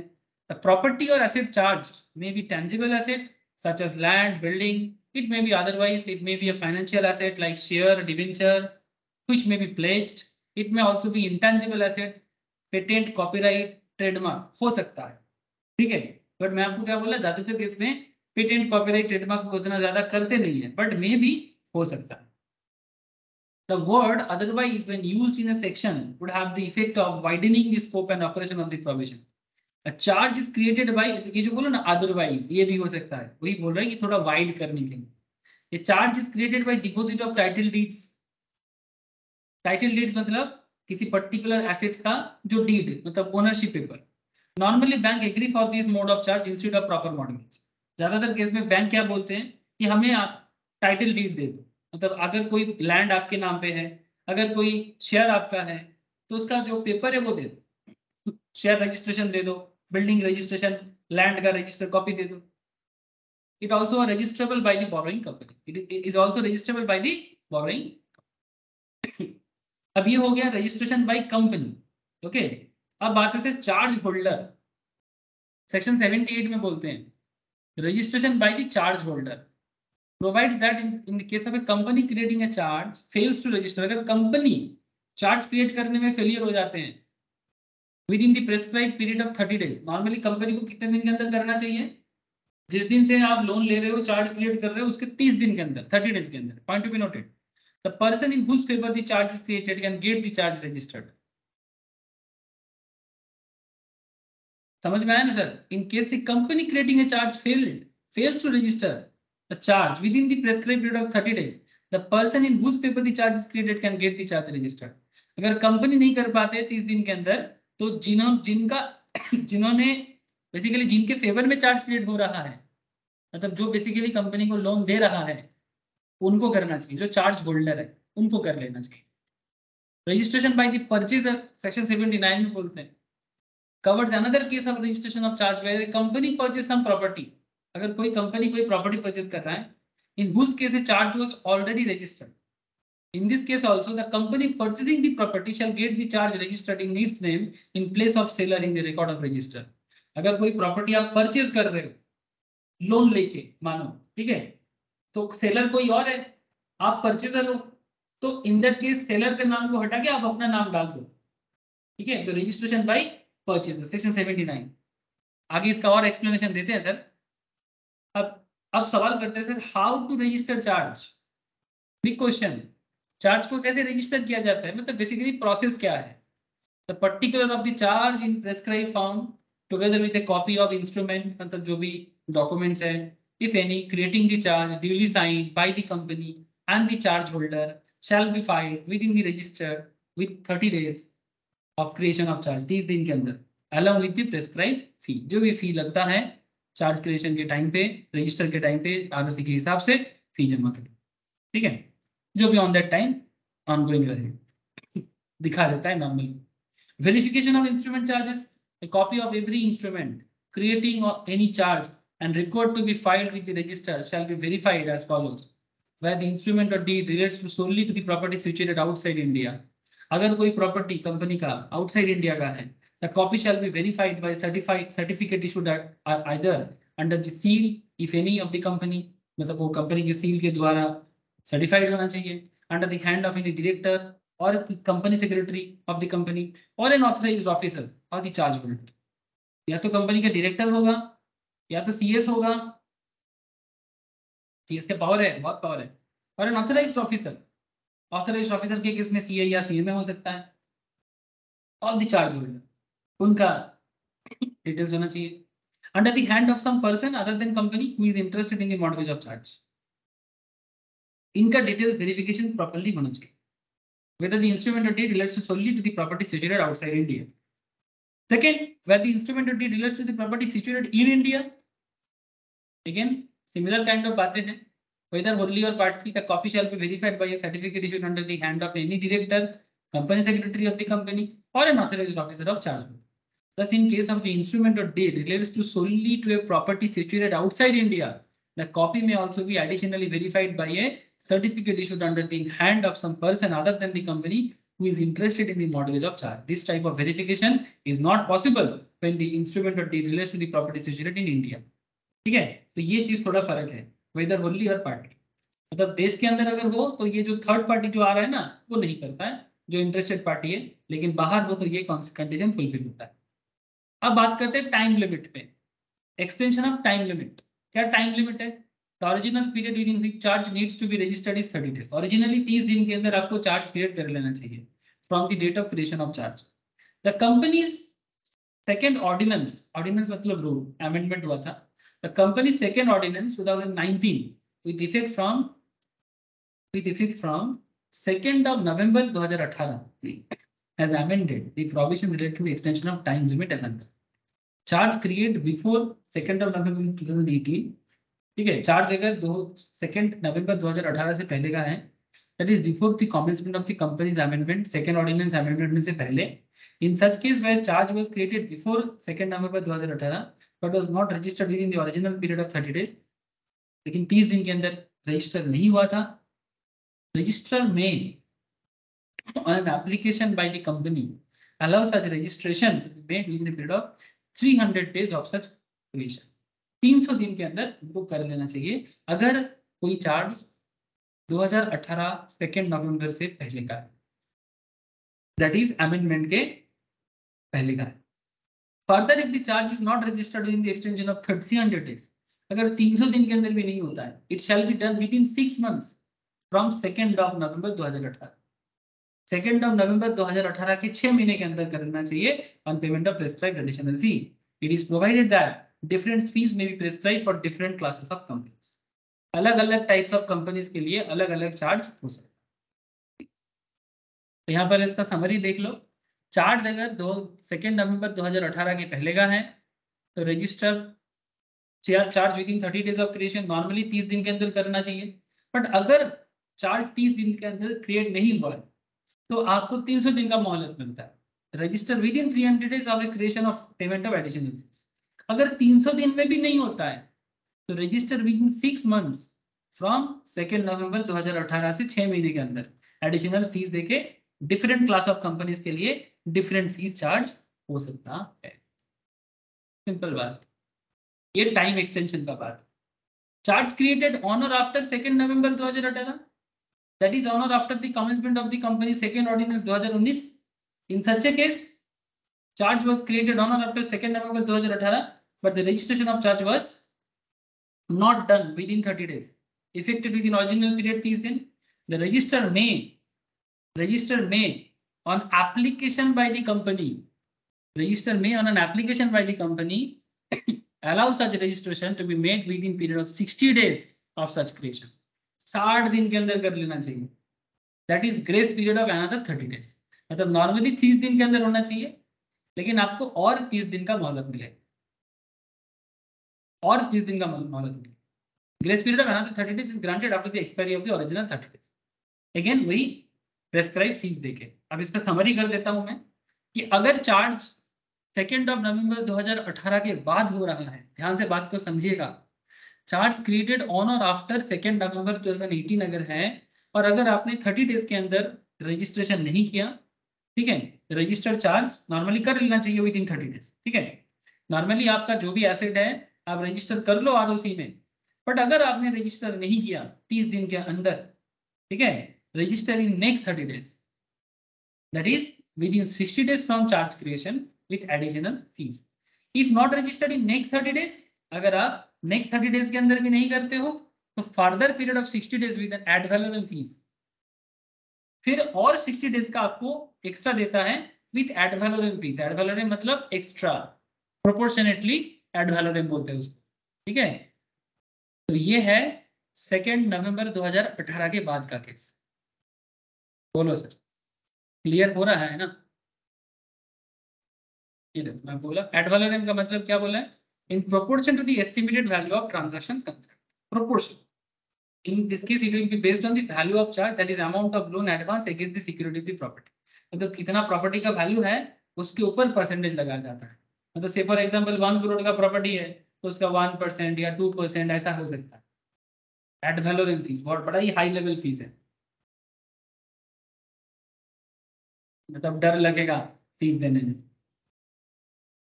हेलो सर, बोलो सर, समझ में आ रहा है? चार्ज को कैसे रजिस्टर करना है, टाइम एक्सटेंशन दिमाग में जा रहा है ना सर? बोलो. अरे हाँ ना, कुछ तो बोलो. हाँ सर समझ में आ रहा है, या ना सर समझ में नहीं आ रहा. क्लियर है? Yes sir.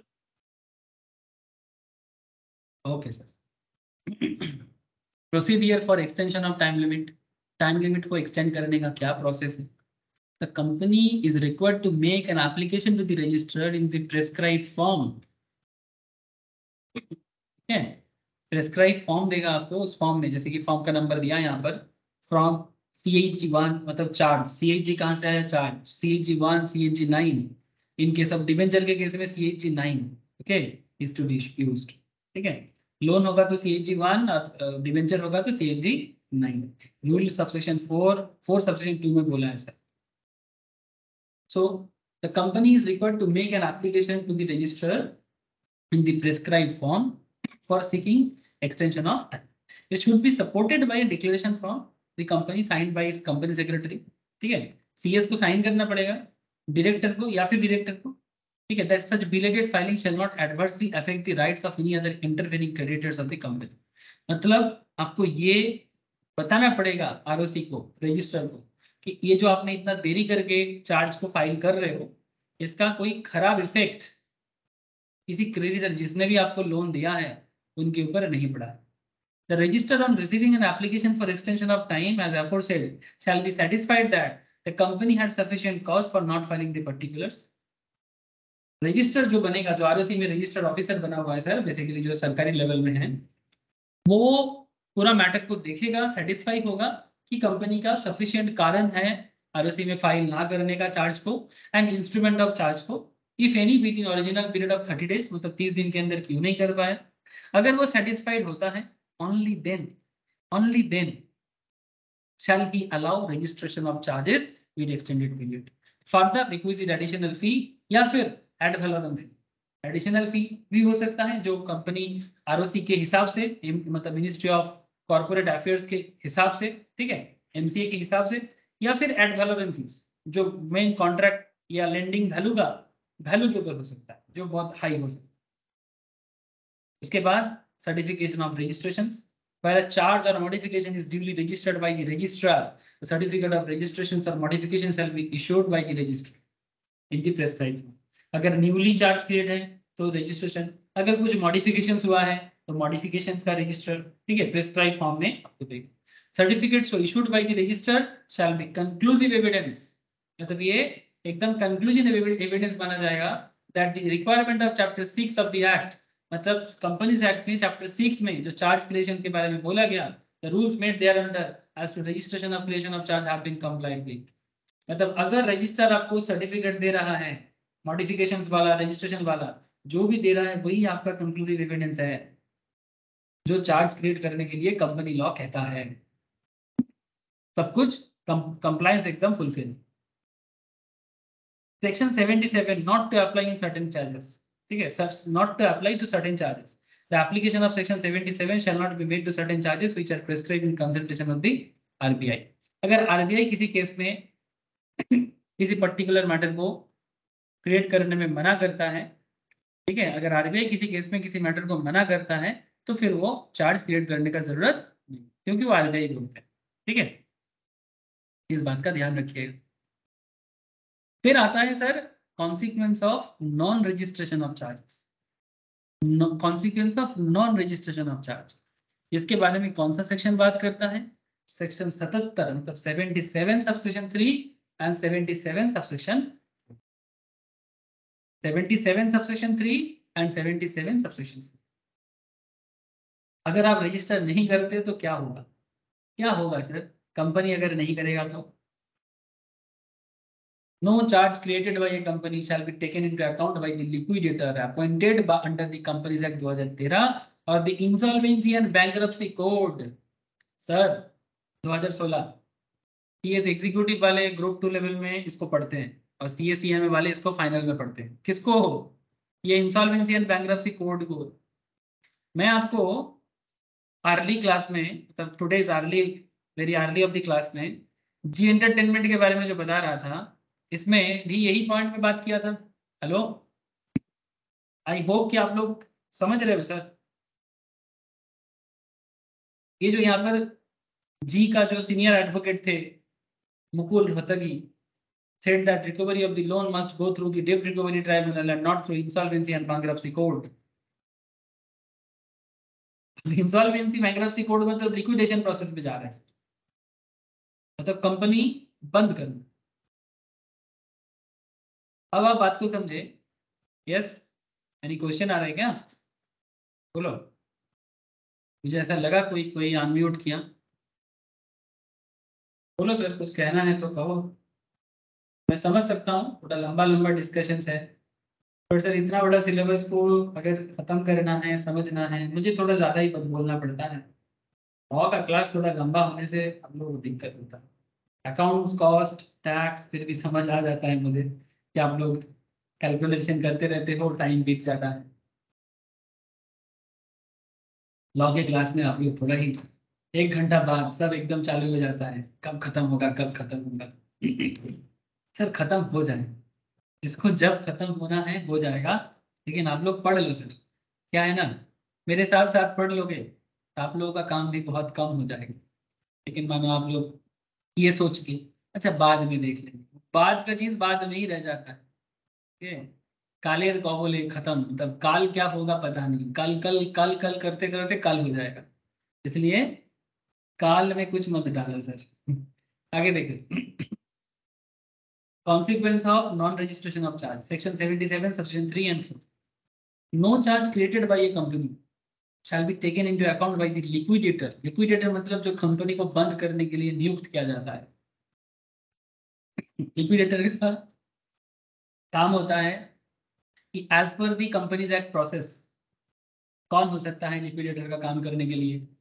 CA, CMA, CS, जिनको कंपनी अकाउंट्स के बारे में नॉलेज हो, जिनको कॉस्टिंग के बारे में नॉलेज हो, जिन्हें कंपनी लॉ के बारे में नॉलेज हो, as well as insolvency, bankruptcy, ये सब चीजों के ऊपर भी नॉलेज हो। लॉयर भी हो सकता है, जो सीनियर लॉयर होते हैं, एडवोकेट्स, उनको भी रखा जाता है। वैल्यूअर, एक्चुअलीज को रखा जाता है। एक कंपनी को बंद करना इतना आसान नहीं है, क्योंकि कंपनी को बनाने वाला लॉ है, कंपनी को बंद करने वाला भी लॉ ही होता है। और जिसको बनाने वाला लॉ होता है उसको खत्म करने वाला भी लॉ होता है। और लॉ के थ्रू से किसी को बंद करना इतना आसान नहीं है। इसलिए अगर आज आपको मन किया कि एक कंपनी बनाना है, कैपिटल डाल के रजिस्ट्रेशन करके, दुकान दिखा के, ऑफिस दिखा के चालू कर सकते हो, बट इतना इजीली बंद नहीं कर सकते। स्पेशली अगर आपका कंपनी पब्लिक लिमिटेड है तो और मुश्किल, प्राइवेट में है अगर बहुत सारा शेयर होल्डर है तो बहुत मुश्किल होता है, इतना इजी नहीं है। और अगर आपका मार्केट में लोन वगैरह है तो और मुश्किल। देख पा रहे हो ना, जी एंटरटेनमेंट का केस, बहुत सारा केस। बहुत सारा। अगर केस स्टडीज बोलने बैठेंगे ना, खत्म नहीं होगा।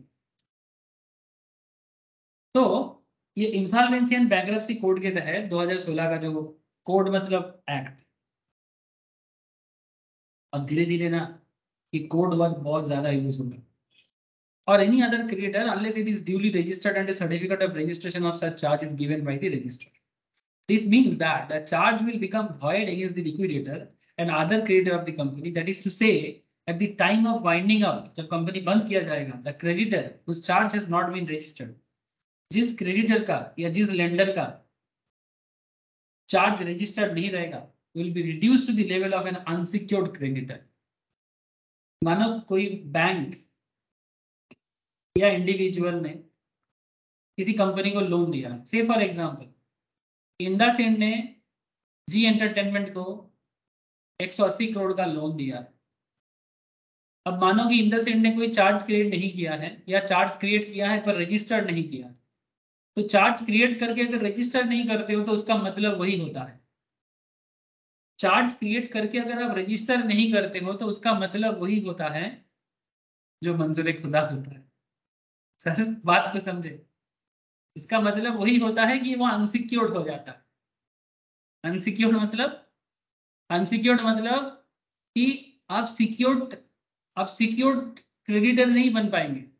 मतलब अगर लास्ट में कुछ बचेगा तो आपको मिलेगा, लास्ट में अगर एसेट बेच बाचने के बाद अगर कुछ भी वैल्यू मिलता है तो आपको मिलेगा, नहीं तो आपका पैसा टाटा बाय बाय, खत्म।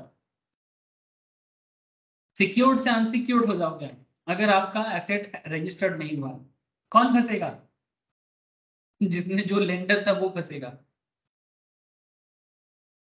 Neither the liquidator nor any other creditor will give legal recognition to a charge that is not registered. ना क्रेडिटर कर पाएगा ना लिक्विडेटर कर पाएगा।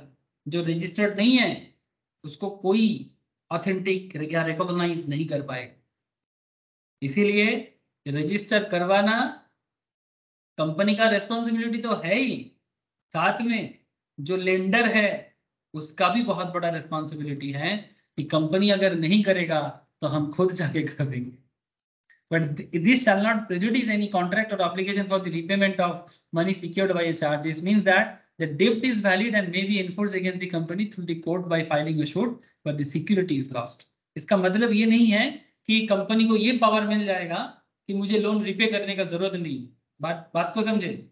चार्ज क्रिएट नहीं हुआ है, चार्ज को रजिस्टर्ड नहीं हुआ है, मतलब जी एंटरटेनमेंट 180 करोड़ का लोन इंडसइंड से लिया है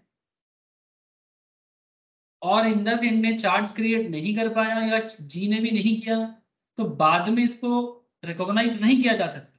तो इंडसइंड के लिए जो लोन है वो अनसिक्योर्ड हो जाएगा, सिक्योर्ड से सिक्योर्ड काट के अनसिक्योर्ड हो जाएगा। लेकिन इसका मतलब ये नहीं कि जी एंटरटेनमेंट बोलेगा कि मुझे इंडसइंड का लोन ही रिपे नहीं करना। ऑब्लिगेशन या रीपेमेंट ऑफ द मनी वो देना पड़ेगा, डेब्ट वैलिड रहेगा, उसमें कोई प्रॉब्लम नहीं है। हाँ, आप कोर्ट में जाओ, इंडसइंड कोर्ट में जाएगा, सूट फाइल करेगा, कंपनी के अगेंस्ट में जो बोलना है बोलेगा। बट हाँ, सिक्योरिटी जो था आपका, क्योंकि आरओसी में रजिस्टर में जो आपको रजिस्ट्रेशन करना था वो लॉस्ट हो जाएगा। बट इसका मतलब लोन इनवैलिड नहीं है, डेब्ट इनवैलिड नहीं है, वो वैलिड है, लेकिन सिक्योरिटी लॉस्ट हो। जैसे वेबसाइट बनाना है तो वेबसाइट में ये देखे हो कभी आप लोग, पैडलॉक। हेलो, समझते हो रे बाबा। जिस वेबसाइट में ये पैडलॉक नहीं होता है, आप अगर बाई चांस उसमें एंटर कर लेते हो तो क्या बोलता है, दिस पर्टिकुलर साइट में हार्म योर कंप्यूटर, ऐसा लिखता है, जानते हो आप लोग। Hello, yes sir. है ना। अगर कोई वेबसाइट में आपको ये साइन नहीं दिखता है, जैसे जैसे सारा साइट में आपको मिलेगा। इवन मैंने अपना KSG स्क्वायर में भी सेम टू सेम डाल के रखा है, इस पे भी मैंने डाल के रखा। कहाँ चला गया KSG स्क्वायर का गूगल में, ये देखो, इसको भी मैं डालूंगा ना, इसमें भी पैडलॉक दिखेगा, ये देखो दिख रहा है ना। है, मैंने भी इसको सिक्योर किया। एक्चुअली जब मैंने वेबसाइट को डेवलप किया था, बहुत दिन पुराना बात है, 2016 का आसपास का बात है, 16-17 का।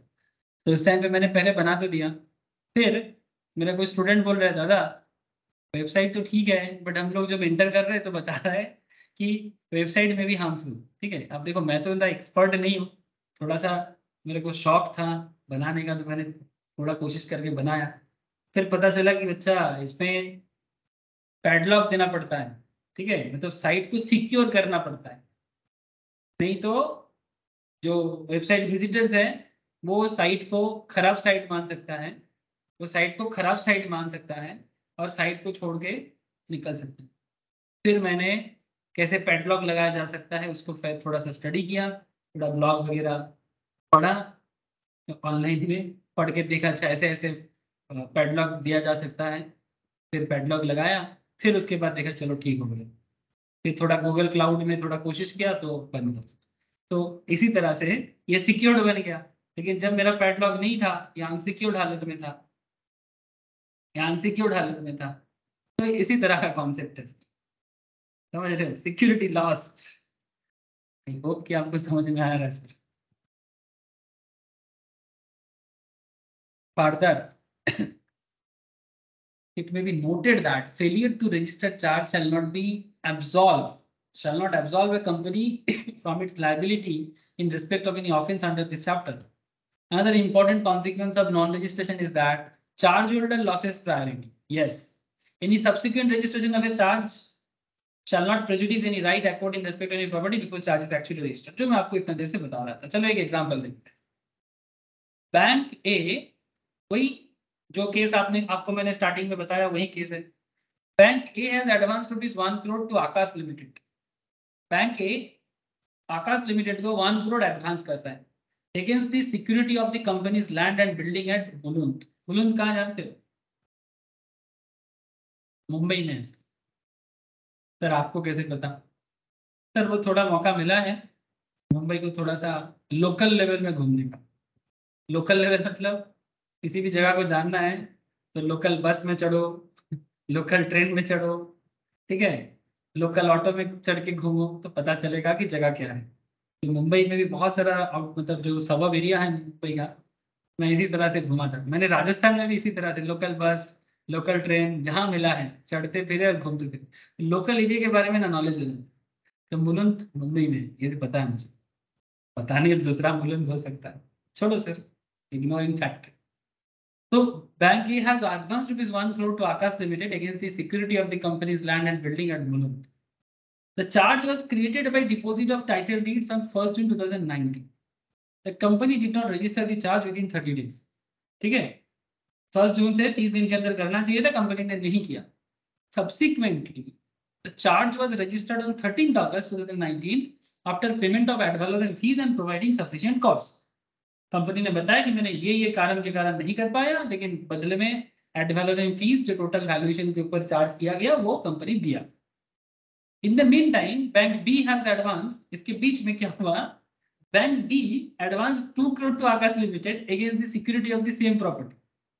Point to be noted, 1 June को बैंक ए ने आकाश को लोन दिया था, 1 जून को, बदले में कंपनी का लैंड मुलुंद वाला बिल्डिंग को, लैंड बिल्डिंग को चार्ज क्रिएट किया था। लेकिन इस चार्ज का रजिस्ट्रेशन 30 दिन के अंदर तो हुआ नहीं। बाद में 13 अगस्त 2019 को कंपनी ने सफिशिएंट कॉस्ट दिखा के एड वैलोरम फीस जमा करके रजिस्ट्रेशन आरओसी में रजिस्टर करवाया।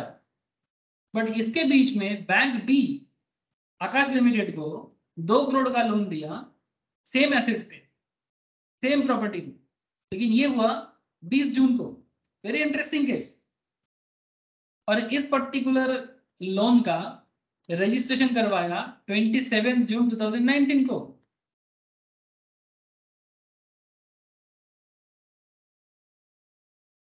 बात को सुने सर, 1 जून बैंक ए ने, मान के चलते हैं बैंक ए है एसबीआई और मान के चलते हैं बैंक बी है इंडसइंड, ठीक है। अब एसबीआई ने आकाश को लोन दिया 1 जून को, चार्ज क्रिएट किया पर चार्ज का रजिस्ट्रेशन नहीं हो पाया। बाद में कंपनी ने 13 अगस्त को रजिस्ट्रेशन करवाया। बैंक बी ने लोन दिया 2 करोड़ का 20 जून को और उसका रजिस्ट्रेशन करवा दिया आरओसी में 27 जून को। Subsequently Aakash limited goes into liquidation and the property realises only 2 crore.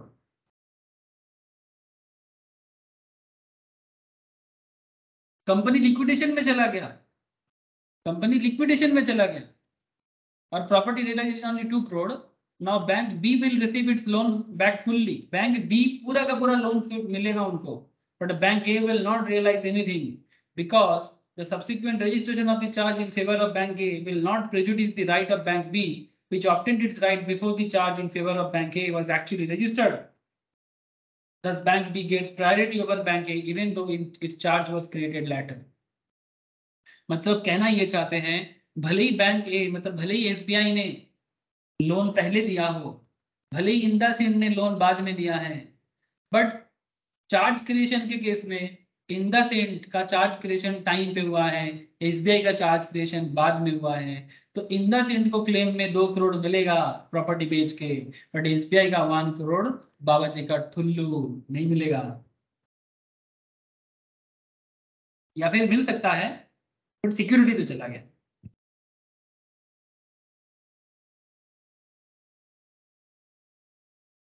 समझ में आया सर? बोलो बोलो सर, बोलो, समझ में आया कि नहीं? हेलो, अरे मुझे हेलो, Yes, ठीक है। sir. ये बड़ा ही इंटरेस्टिंग केस था, ठीक है, बड़ा ही इंटरेस्टिंग केस था। तो इसी तरह से बाकी कॉन्सेप्ट जो है उससे भी देख लेते हैं थोड़ा। एक्विजिशन ऑफ प्रॉपर्टी, एक सेकेंड, जैसे ये कॉन्सेप्ट एक है, application for registration of charges by charge holder. Applications for registration of charge by charge holder, section 78। It can be seen from the foregoing discussion that non-registrations or delayed registration would seriously affect the charge holder interest. अगर charge को register नहीं करते हैं तो उसका बहुत बड़ा impact पड़ता है. Therefore, the law gives the charge holder a concession. Section 78 of the Companies Act 2013 empowers the holder of charge to get charge registered in case the company creating the charge on its property fails to do so. अगर company नहीं करता है तो section 78 charge holder को भी बोलता है कि आप जाके रजिस्टर कर दो भाई, नहीं तो लॉस तो आपको हो जाएगा, नहीं तो लॉस आपको हो जाएगा. ऐसे एसबीआई का लॉस हुआ है ना. तो charge holder may apply to the register. Charge holder खुद जा सकता है. Register shall give a notice to the company if objection is received. सबसे पहले तो ऐसे पढ़ो. तो charge holder may apply to the register if company fails to do so within 30 days. Company must register charge. Company को ही करना चाहिए. Company the register shall give a notice to company. अब रजिस्टर क्या करेगा, company को notice देगा. ठीक है. If no objection is received register within a period of 14 days after giving notice to the company. If objection is received, if company registered by itself for sufficient cause, why such a charge should not be registered is provided. ठीक है. Then register shall not allow registrations. The register shall not allow registrations. ठीक है.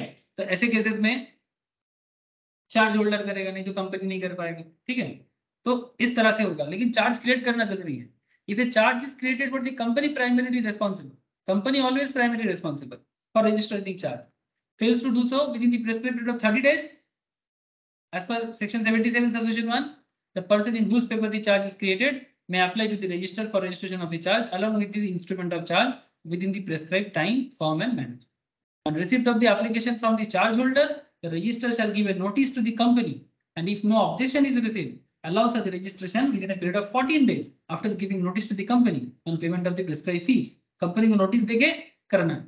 However, the registrar shall not allow such a registration by the charge holder if the company itself register the charge or so cause sufficient cause why such charge should not be registered.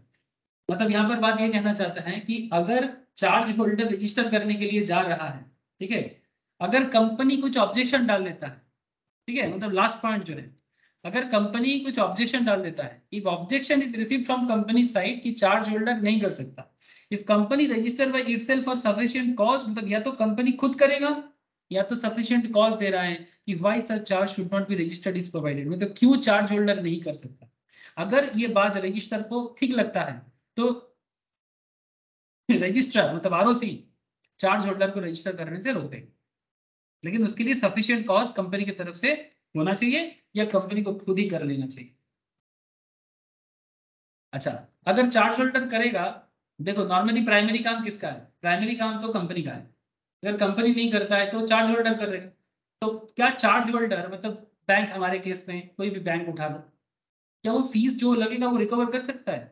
In case registration is affected on application made by the holder of charge, such person shall be entitled to recover from the company the amount of any fees or additional fees paid by him to the registrar for the purpose of registration of charges. Yes, fees recover करने का दम है किसके, charge holder. मतलब normally काम कर company को करना चाहिए. अगर कंपनी नहीं करता है तो चार्ज होल्डर करता है, क्योंकि उसको चिंता है कि अगर बाई चांस फ्यूचर में कुछ गड़बड़ होता है तो उनका लॉस हो जाएगा.